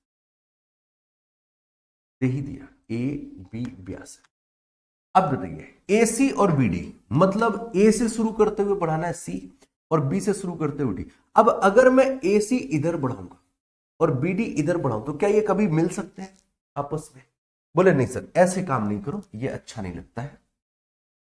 अगर आप मिला ही रहे हो तो ऐसा करो, ये इधर जाने दो ये एसी और ये इधर बीडी, ये एसी हो गया, ये बीडी हो गया, और ये आगे बढ़ाने पर ई पर मिल रही, ये बात नहीं। समझिएगा, आपसे आगे बोल रहे हैं कि ए बी बराबर ये हो गया 36 डिग्री। आपसे पूछा जाएगा डीओसी, ओ ये सेंटर है आपका, डीओसी ये एंगल पूछा जाएगा, और एग्जामिनर यही पूछता है। ठीक है, मैं आपको कुछ डायरेक्ट रिजल्ट, जब हम ट्रिग्नोमेट्री पढ़ाते हैं जनरली सब लोग ट्रिग्नोमेट्री के लिए एक ही चीज बोलते हैं, बोले value putting value putting value putting. मैं कहता हूं नहीं, वैल्यू पुटिंग से भी बेहतर बहुत तरीके हैं, और उन तरीकों में आता है डायरेक्ट अप्रोच। डायरेक्ट अप्रोच का मतलब एग्जामिनर कुछ सवाल बार बार रिपीट करता है, जैसे ये एक कॉन्सेप्ट है, ये सवाल बार बार रिपीट होता है। तो इस सवाल को लगाने के लिए दो तरीके हैं, एक तो है डायरेक्ट रिजल्ट और दूसरा है आइडेंटिकल फिगर या फिर आइडेंटिकल पैटर्न। बोले इसका मतलब क्या है? यार एक बात समझो यार, ये जो पॉइंट ई था, ये जो पॉइंट ई था मैं कहीं पर भी मान सकता था ना, ये जो पॉइंट ई है ये मैं कहीं पर भी मान सकता, जरूरी हम यहीं पर मिलाएं, दोबारा ही बना लेता हूं। ये हमारा ए बी हो गया,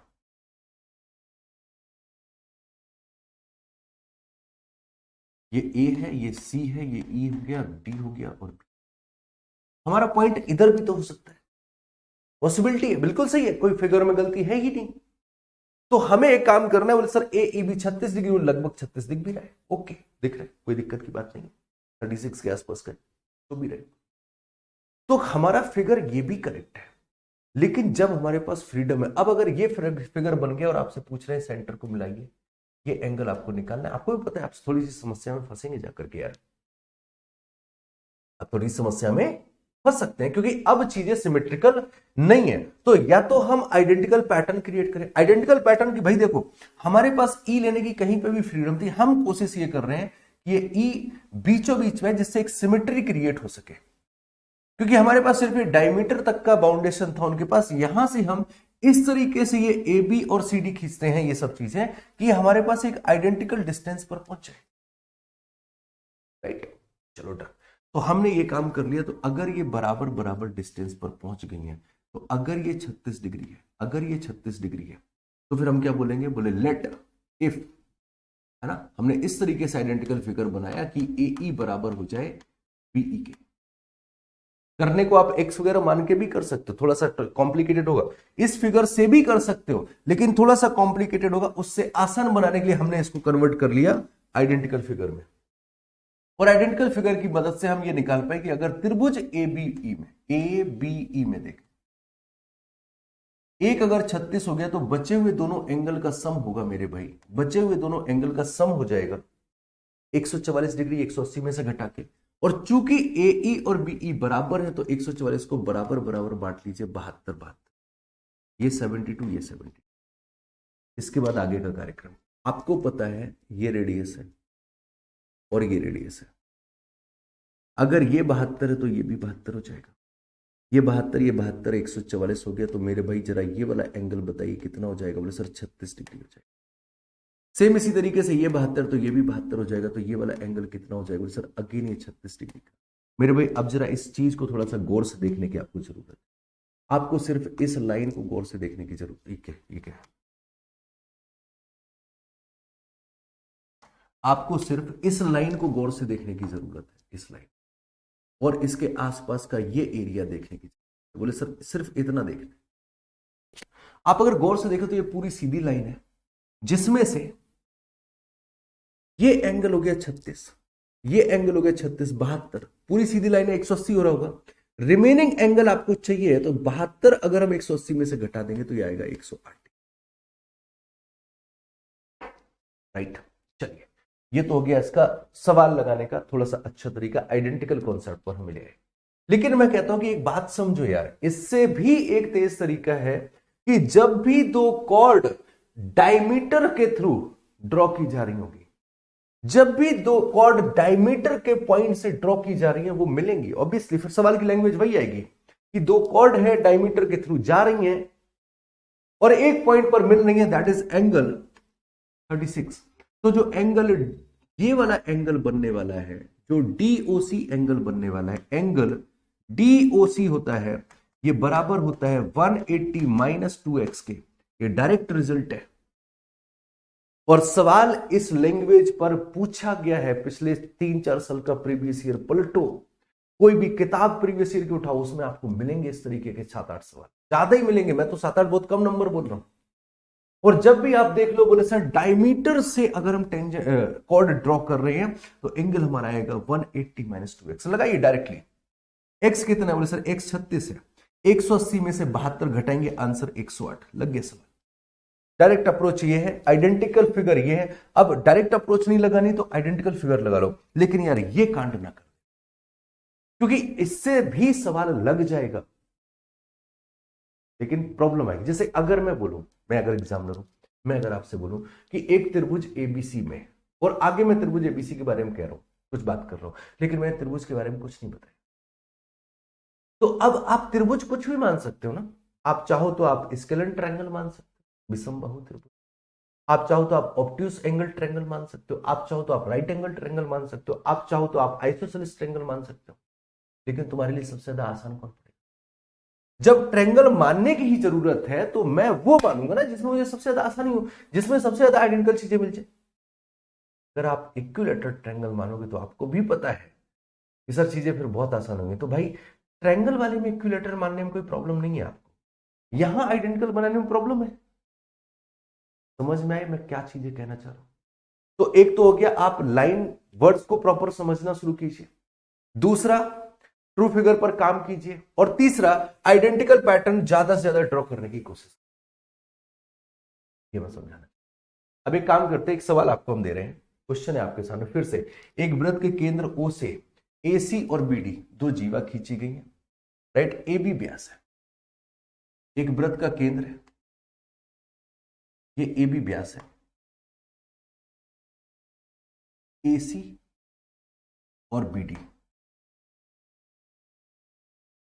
ये सवाल आया सीजीएल मेंस 2019 में, मैंने गैपिंग दिखानी चाहिए।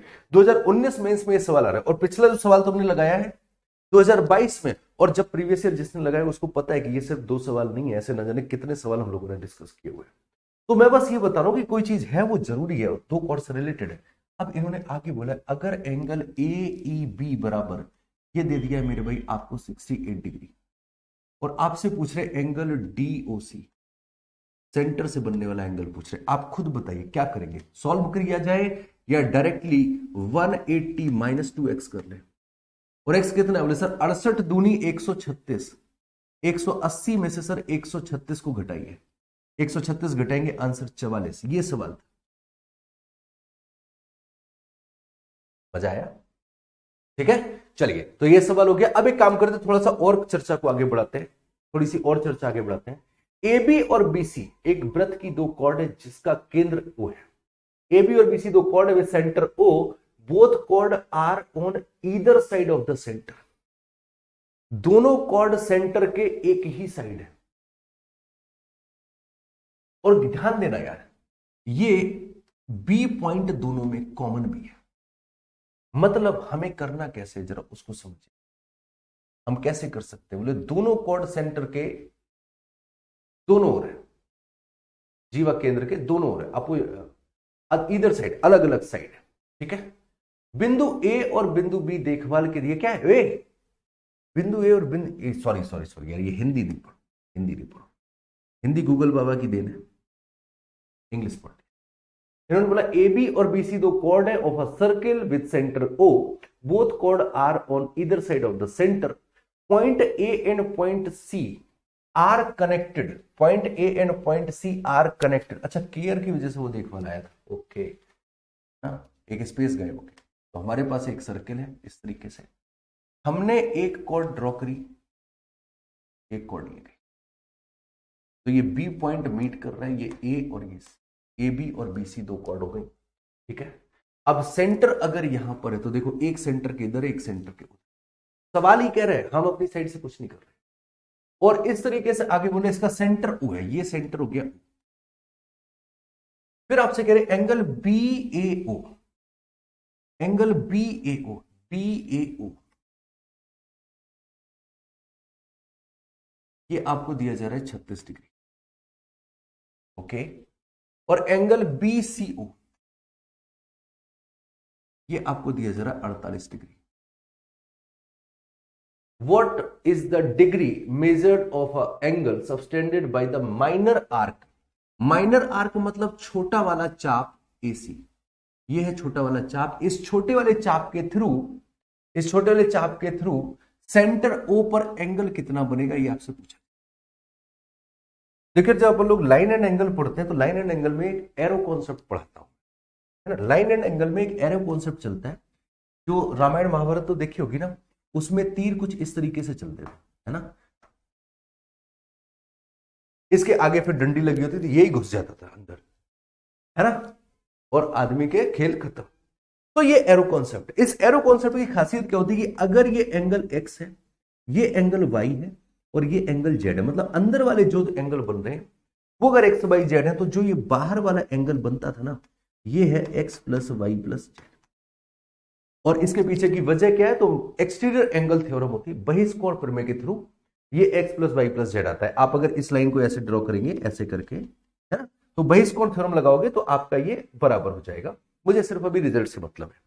अगर आप गौर से देखो मेरे भाई, तो आपके पास जो कुछ बन रहा है, आप अगर गौर से देख पाए तो आपके पास जो कुछ बन रहा है, क्या वो हमारा एरो कॉन्सेप्ट बन रहा है?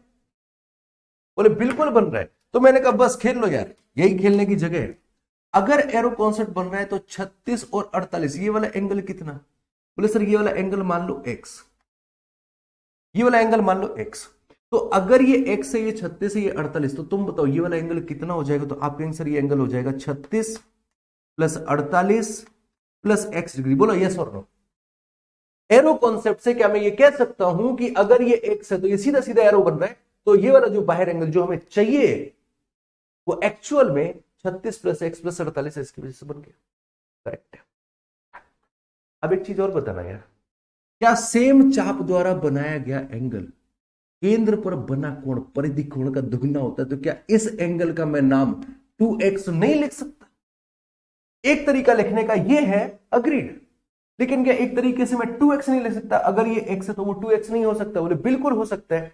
तो क्या वही एंगल 2x भी हो जाएगा? बोले करेक्ट।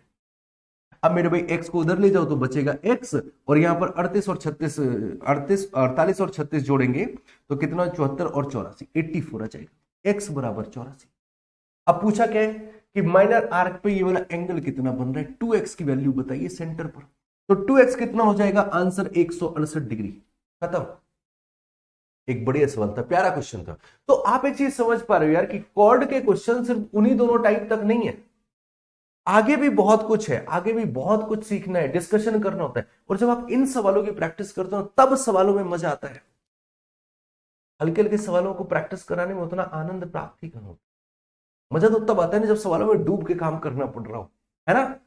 चलिए एक सवाल और देते हैं आपको, एक और ट्राई कीजिए। एक अगला सवाल देखिए, क्वेश्चन है आपके सामने, ए बी और सी डी एक वृत्त ओ की दो जीवाएं हैं, एडी व्यास है, एडी व्यास है, ए बी और सी डी एक वृत्त की दो जीवाएं हैं, ऐसे बनाएंगे, ये गलती है। सवाल पढ़ा करो यार, पढ़ने का रास्ता देखा। इन्होंने बोला ए बी और सी डी,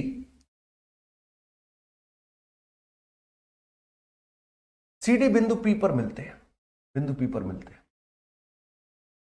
ढूंढ के दिखाओ गलती क्या है। मैंने बोला था आज मैं समझाऊंगा कि ज्योमेट्री है क्या, और मैं आपको बस एक चीज बताना चाह रहा हूं, आप गलत कर गए हो, आपका ये सवाल अब नहीं लगेगा।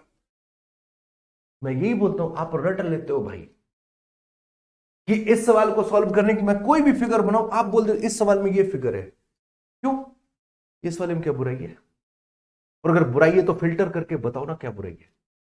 मैं बोल रहा हूं इतना बनाने के बाद ही मैं बोल रहा हूं सवाल गलत है, गलत कर गए हो आप, और गलती क्या करी वो मैं सिखा दूं। इन्होंने देखो क्या बढ़ाया, ध्यान देना, इन्होंने बोला ए बी और सी डी एक वृत्त की दो जीवाएं हैं, अग्रीड, एडी व्यास है, व्यास हो गया, ए बी और सी डी बिंदु पी पर मिल रहे हैं। मेरे भाई ए बी तो मिल रहा है, समझ में आया, लेकिन सी डी नहीं मिल रहा है, डीसी मिल रहा है, डीसी मिल रहा है। अगर सी डी मिलता तो सी डी कुछ इस तरीके से जा रहा होता, ये एरर है। अभी तक सोचा, अभी तक तो हम शब्दों को आगे पीछे कहीं पर भी रख देते थे ना, ज्योमेट्री नहीं रखते यहां पर, ये बारीकियां हैं। ये सवाल गलत लगाते रहोगे, नहीं लगेगा। अब इस सवाल को बनाएंगे कैसे जरा वो समझो। इन्होंने हमें बोला हमारे पास में एक सर्किल है, अग्रीड, एक सर्किल हो गया, एडी व्यास है, ये लो एडी व्यास है, जैसे बनाए वैसे बनाओ। ए बी और सी डी को बढ़ाकर पी पर मिला रहे, अभी मेरी समझ में नहीं आ रहा है कि कहां पर बढ़ाया जाए, कैसे बढ़ाया जाए, कोई बात नहीं आ रहा है, आगे बढ़ो, आगे रास्ता मिल जाएगा। आगे नहीं, यदि डी ए पी बराबर 27 डिग्री, मेरे भाई apply true figure, D A P बराबर, अब पी पॉइंट ऐसी जगह पर लो जो 27 डिग्री का एंगल दिखे, ये नहीं, ये लो, ये पी पॉइंट है, 27 डिग्री दिख रहा है क्या, ऐसा पॉइंट लो जो लगभग 27 डिग्री बना रहा हो, चाहे ऊपर लो चाहे नीचे लो, मर्जी तुम्हारी है। ये लो ऊपर ले लेते, ये लगो, क्या ये 27 डिग्री का दिख रहा है, बोले दिख रहा है, और मैंने कहा पी पॉइंट बाहर रखना है, बोले बिल्कुल, ये लो पी, ये एंगल 27, ये है ट्रू फिगर। कोई बच्चा बोले सर नीचे बना सकते, बिल्कुल बना सकते हो, बस वो लगभग 27 जैसा दिखना चाहिए यार। अब ये हमने नापा नहीं है कि ये 27 का है या नहीं है, लेकिन हाँ, एक अंदर से आ रही ना अप्रोक्सीमेट 27 डिग्री। जैसे 90 डिग्री का आप एंगल बनाते हो तो कभी आप 90 डिग्री राइट एंगल में नापते हो कि ये 90 डिग्री बना है या नहीं बना है, नापोगे तो ये शायद 88 या 89 डिग्री भी निकल सकता है ना, लेकिन हम मान लेते बोले हाँ लगभग 90 है, वही चाहिए, यही ट्रू फिगर है। फिर इसके बाद बोले ए पी डी बराबर, एक बन गया ए पी डी। अब देखो ए पी डी, ये ऐसा है 35 डिग्री के आसपास, ये 35 डिग्री दिख भी रहा है, 35 डिग्री के आसपास है, ये इस तरीके से बढ़ा है। तो अगर ये P है ये D है तो ऑब्वियसली ये आगे कट कर रही है, तो सीधी बात है कॉर्ड C। अब आप गौर से देखो तो आप ये कह सकते हो सर ये पॉइंट B रहा होगा, वाकई AB और CD को बढ़ाकर P पर मिला रही, ये फिगर है। अब समझ में आया कि फिगर बनाएंगे कैसे, कभी नहीं रटना लैंग्वेज के अकॉर्डिंग, इस सवाल में ये फिगर, आप लैंग्वेज से खुद फिगर बनाना सीखो। मुझे वही तो सिखाना था आज के सेशन में। वीडियो भले ही आज की लंबी जाएगी, मैंने बोला है जब स्टार्टिंग में इस सीरीज के लिए मैंने प्लानिंग किया था ना, तो हमारा और सर के बीच में ये डिस्कशन हुआ, बोले हाँ सर एक डोज टाइप की सीरीज बनाते हैं जिसमें 12-15 मिनट में एक बढ़िया कॉन्सेप्ट डिस्कस करते हैं, इवन थीम भी वही लग रही होगी आपको कि 50 कॉन्सेप्ट है 12-15 मिनट की वीडियो के हिसाब से। फिर जब मैंने आप लोगों के साथ डिस्कशन किया था, मेहनत करी थी सीजीएल मेंस में, और जब आप लोगों के फीडबैक थे, नहीं सर मैं मेहनत करूंगा, इस बार मुझे रिजल्ट निकालने, तो जो चीज प्लान करी थी हमने 12, 15, 20 मिनट की वीडियोस के लिए, वहां चाहे अब वीडियो 1.5 घंटे 2 घंटे आप देख रहोगे, ऐसे सेशन चलते हैं, लेकिन वो 1.5-2 घंटे में मैं कहीं पर भी आपका 1 मिनट भी बर्बाद नहीं होने देता। सिर्फ सीखो सीखो, क्योंकि जरूरी चीजें हैं ये, इन्हीं से सिलेक्शन होता है। अब आपसे पूछ रहे DBC चाहिए, DBC ये वाला एंगल चाहिए, मैं किसी दूसरे ब्लैक कलर से कर दे रहा हूं, DBC ये वाला एंगल चाहिए, ये वाला एंगल चाहिए हमें, ये ये वाला एंगल निकाल, कैसे निकाला जाए, लगाओ दिमाग का। अब तुम्हारा फिगर तैयार है, बोले सर अब पूरा दिमाग लगाना है हमें, यहां पर हम कैसे निकालें। तो हम एक चीज देख पा रहे हैं, हमें एक चीज दिखाई पड़ रही है, क्या दिख रहा है, बोले अगर किसी भी तरीके से हम ये एंगल निकाल पाए, तो हमें मालूम है AD है व्यास, हमें मालूम है AD है व्यास, तो हम एक चीज बोल सकते हैं कि ABD व्यास पर बना एंगल है, तो अर्धवृत्त में बना कोण समकोण होता है। AD व्यास है, AD व्यास है, तो अर्धवृत्त में बना कोण ये समकोण हो गया। किसी भी तरीके से अगर मैं ये एंगल निकाल सकूं, किसी भी तरीके से, तो हमारा काम बन जाएगा। पूरा फोकस, पूरा दिमाग डालो वहां पर कि क्या ऐसा किया जाए जो ये एंगल निकाल सके। तो मैंने कहा पता करो वो एंगल बन कहां से रहा है, पता करो वो एंगल बन कहां से रहा है। तो आप पता करने पहुंचे, तो आप बोले देखो सर ये वाला जो एंगल बन रहा है ये AB चाप द्वारा बन रहा है। हमने कहा AB चाप द्वारा कुछ और AC चाप द्वारा बन रहा है, हमने कहा AC चाप द्वारा कुछ और भी बन रहा है, बोले सर एक ये बन रहा है। सोचो तो उस तरीके से, बोले सर AC चाप द्वारा एक तो ये बन रहा है और एक ये एंगल बन रहा है। मैंने कहा दूसरे वाले में कुछ जुगाड़ फिट होगी आपकी। बोले सर एक बात समझो, अगर मैं अपने इस त्रिभुज को देखूं, इस त्रिभुज को देखूं, इस त्रिभुज, तो इस त्रिभुज का बहिष्कोण है ये एंगल इस त्रिभुज का बहिष्कोण है, और बहिष्कोण दूर के दोनों एंगल के सम के बराबर। 35 और 27, 63, 62, 62 डिग्री हो जाएगा। और अगर ये 62 है तो एक ही चाप द्वारा बनाए गए परिधि पर कोण बराबर होते। तो अगर ये एंगल 62 है तो ये वाला एंगल भी 62 है, और हमें पता है पूरा 90 था। ये अगर 62 हो गया तो रिमेनिंग रिक्वायर्ड एंगल कितना हो जाएगा, आप कहोगे sir required angle 90 - 62 that is 28 degree. ये है सवाल, और ये चीजें मेरे भाई रटी नहीं जा सकती, इसलिए ज्योमेट्री टफ लगती है। हमें सोचना तो कभी सिखाया नहीं, सवालों पे सोचे कैसे, रट सकते नहीं है, और ज्योमेट्री टफ है, एडवांस टफ। आप जो चीजें मैं आपको बता रहा हूं ये बिल्कुल बेसिक चीज है, इन पर काम करोगे आप, कुछ दिन में आप हो जाओगे फ्लुएंट। थोड़ी सी मेहनत कर लो मेरे कहने से, मैं आप लोगों के लिए इतनी कर रहा हूं मेहनत, थोड़ी सी नहीं कर सकते, थोड़ी सी मेहनत कर लो मेरे कहने से। जो जो चीजें मैं आपको आज के सेशन में और आगे के सेशन में बताने वाला हूं, आप बस उन पे काम कर जाओ। आप खुद देखोगे कि अगले 2-4 दिन के बाद ही आपकी ज्योमेट्री पे पकड़ स्ट्रांग हो गई है। और जब किसी टॉपिक पे पकड़ स्ट्रांग होती, आपको एक चीज पता है, फिर उस टॉपिक के लिए इंटरेस्ट जागता है। टाइम एंड वर्क टॉपिक का सवाल दें, देखो तुम कितने मौज के साथ लगाते हो, क्यों? क्योंकि उस पर पकड़ स्ट्रांग हो चुकी है, तो उसको सॉल्व करने में इंटरेस्ट आता है। अब ज्योमेट्री की पकड़ मजबूत कैसी, वो मैं बता तो रहा हूं, लेकिन उसको अप्लाई तो करो, है ना। तो इस सवाल का आंसर ऑप्शन ए। ये सवाल CGL 22 का है। एक सवाल और ट्राई मारते हैं ऐसे ही, एक और क्वेश्चन। AB और CD वृत्त की दो जीवाएं जिनका केंद्र O है, ये बिल्कुल सेम वही सवाल है, ये आपकी प्रैक्टिस के लिए दिया है कि AB और CD दो जीवाएं हैं जिनका केंद्र O है, AD एक डायमीटर है। ये लो इस तरीके से इस बार डायमीटर खींचते है ना। जरूरी नहीं कि पिछली बार, भाई मैं जब खुद ही आपसे कह रहा हूं कि सवाल को नहीं रटना है, तो मैं पहले ऐसा डायमीटर था, हट इस बार ऐसा खींचेगा, तुम खींच सकते हो ना। जरूरी थोड़ी नहीं कि हम ऐसा खींच रहे हो तो तुम भी रटो ही मत, फ्रीली काम करो। अब बनाओ फिगर अपना, क्या करें? बोले सर देखो आगे लिखा है इन्होंने कि AD diameter AB and CD को प्रोड्यूस किया जा रहा है, मतलब आगे बढ़ाया जा रहा है, और ये P पॉइंट पर मिल रही है। बाहर कहीं सर हमें नहीं पता कहां मिलेंगी, हमें आगे का सीन समझाइए। आगे का सीन क्या है? अगर APD, ध्यान देना, AP कहां पर है, AP कहां पर है नहीं पता, नहीं पता छोड़ो। DAP ये तो पता है, DAP 39 डिग्री का बनना चाहिए। ये हो गया P पॉइंट, ये दिख भी रहा है 39 जैसा, दिख रहा है लगभग 40 डिग्री के आसपास का दिख रहा है, ये P पॉइंट हो गया। अच्छा फिर क्या बोला है, क्या APD बराबर 25 है? APD क्या ये वाला एंगल 25 डिग्री का है? बोले अप्रोक्सीमेट दिख रहा है, मान सकते हैं 25 का। ये अगर 25 का है तो ये आगे बढ़ा दो, ये हो गया सी पॉइंट। अब देखो ए बी और बी सी सब हो गया सेट, ये फिगर है और आगे का कार्यक्रम वही है। तो अब आप एक चीज देख पा रहे हो कि यार आप बाउंडेड नहीं हो कि नहीं यार फिगर हमें ऐसे ही तिरछा बनाना है, मैं कैसे भी करूं, अगर मैं लैंग्वेज को फॉलो कर रहा हूं तो मेरा सवाल का फिगर कभी गलत बनेगा ही नहीं, गोल गोल घूम सकता है। जैसे अगर ये देखा जाए तो ये लगभग 90 डिग्री घूम गया है, लेकिन फिगर गलत नहीं बनेगा, राइट। चलिए अब करना क्या है, सारी चीजें हमने लिख ली हैं। रिक्वायरमेंट है सीबीडी की, सीबीडी ये हमारा target area, target area black से बना दे, सीबीडी हमें ये चाहिए, ये एंगल टारगेट है। तो अगेन फिर से वही कार्यक्रम यार, कि अगर हम गौर से देखें तो हमारे पास हमें ये दिख रहा है राइट एंगल ट्रायंगल, अर्धवृत्त में बना कोण समकोण होता है तो पूरा 90 है।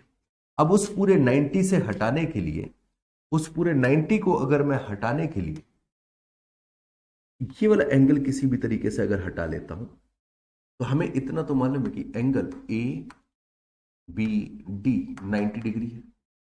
उस 90 में से अगर मैं किसी भी तरीके से एंगल ए बी सी हटा दूं तो हमारा रिक्वायर्ड एंगल मिल जाएगा, और आगे आपका वही वाला कॉन्सेप्ट फिर से काम करेगा भाई कि ए बी सी हटाना है, ये वाला एंगल हटाना है आपको, इससे कोई और भी एंगल बन रहा है, बोले ये एंगल बन रहा है, ये एंगल पता लगा सकता है। ये एंगल कैसे पता लगा सकते हैं, क्योंकि सर ये वाला तो बहिष्कोण है। अगर हम देखें अपने इस फिगर में, इस फिगर के थ्रू ये वाला एंगल तो बहिष्कोण, तो बहिष्कोण क्या हो जाएगा, 39 और 25, सर ये वाला हो जाएगा 39 और 25, ये हो जाएगा 64, और अगर ये 64 है तो ये वाला भी कितना हो जाएगा, बोले सर ये भी हो जाएगा 64। अब पूरा 90 है, ये 64 है, तो बचा हुआ रिक्वायर्ड एंगल कितना हो जाएगा, तो सर ये आ जाएगा 90 माइनस 64, तो ये आ जाएगा 26 डिग्री। यही इस सवाल का उत्तर है, ऑप्शन बी करेक्ट। रटना नहीं सवालों को, ये देखो मेंस में आया हुआ सब कर पा रहे हैं। एक और तगड़ा सा सवाल देते हैं, देख करके मजा आएगा, देखने में बहुत छोटा सा मासूम सा लग रहा है बच्चा सा। क्या करना है देखिए, in a circle radius 10 centimetre, एक सर्किल है radius 10 centimetre with centre O, P Q and P R two chord है, हर एक की लेंथ 12 है। अब एक बात बताइए, हर एक की लेंथ 12 कर सकते हैं, ये सेंटर है, हर एक की लेंथ 12 है।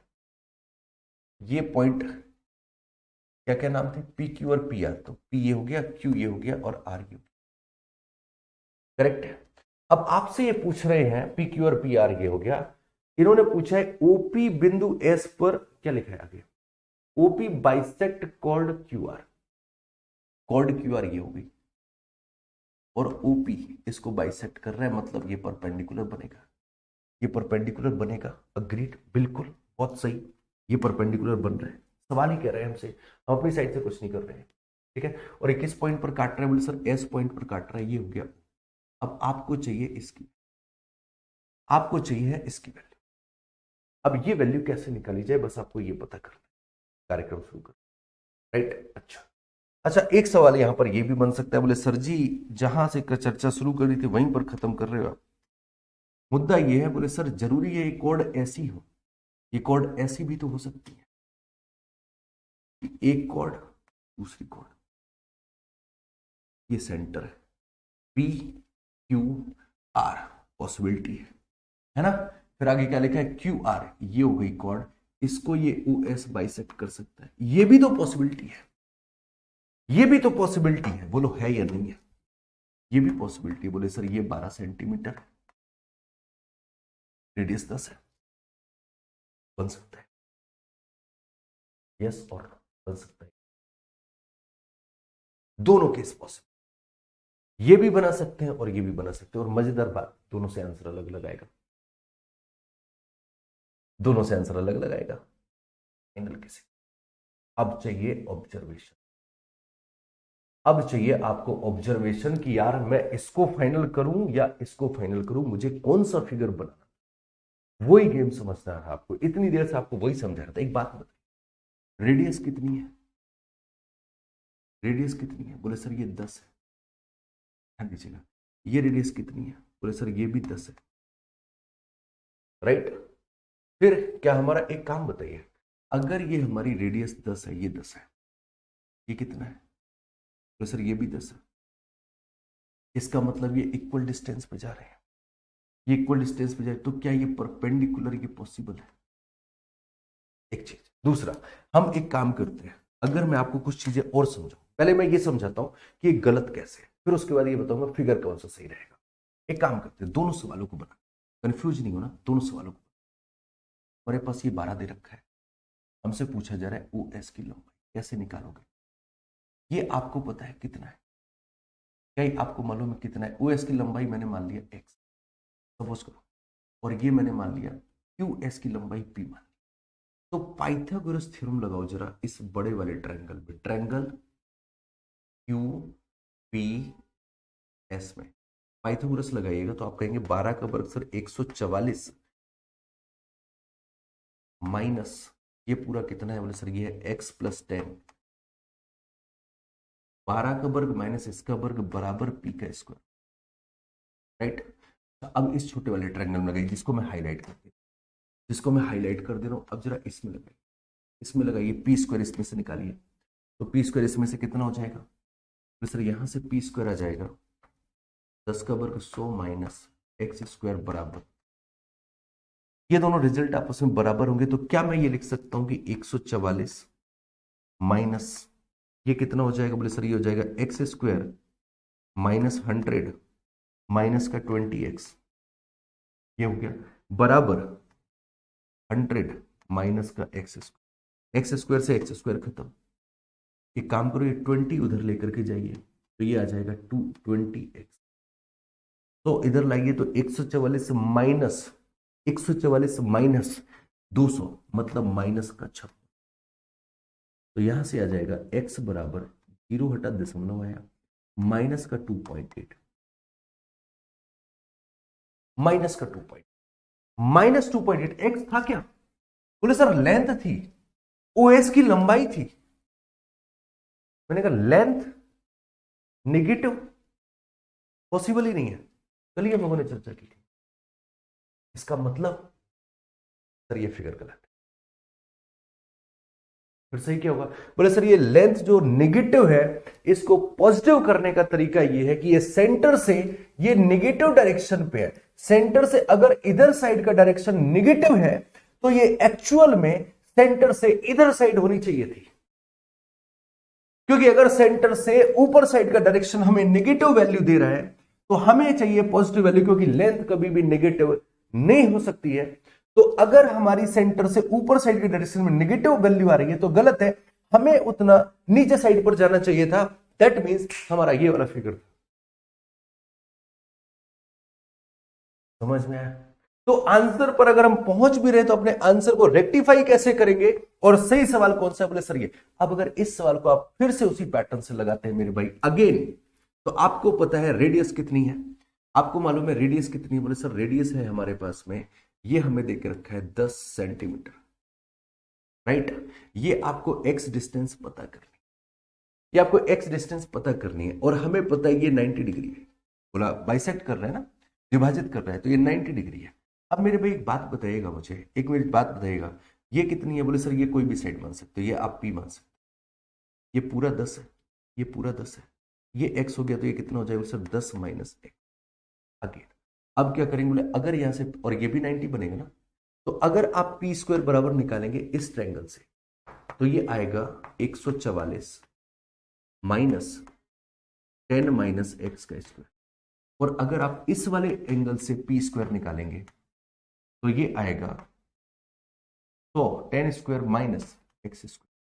क्या अगर अब दोनों को अब बराबर किया जाए तो अब कितना हो जाएगा? तो आप कहेंगे सर 144 माइनस ये हो जाएगा 100 और ये माइनस एक्स स्क्वायर और माइनस माइनस प्लस 20x, और बराबर में आएगा 100 माइनस एक्स स्क्वायर से एक्स स्क्वायर का, ये 100 उधर जाएगा, या फिर इधर पे अगर सॉल्व करो तो ये कितना आएगा? बोले सर ये आएगा प्लस का 44, प्लस का 44 अगर उधर भेजेंगे तो आएगा result 20x is equal to 56, तो x बराबर अब आएगा 2.8, ऑप्शन ए करेक्ट। क्या टू कोड इतना भी डेप्थ हो सकता? सोचा था आपने? मैं एक ही चीज बोलता हूं कि सवालों में जब आप डूब के सवालों को समझना शुरू करें। मुझे इतना नहीं डुबाना है कि आप समंदर में मैरियाना ट्रेंच तक की आपको गहराई लगवा दूं, लेकिन जो आपके एग्जाम के लिए जरूरी है, जहां तक आपका एग्जामिनर आपसे पूछता है, वहां तक की तो आपको एक एक चीज की पकड़ होनी चाहिए। मेरा ये सोचना है, और मुझे लगता है कि शायद मेरा सोचना, शायद ही कन्फर्म मेरा सोचना, जितना आपसे पूछा जा सकता है उसकी आपको बारीक से बारीक नॉलेज होनी चाहिए।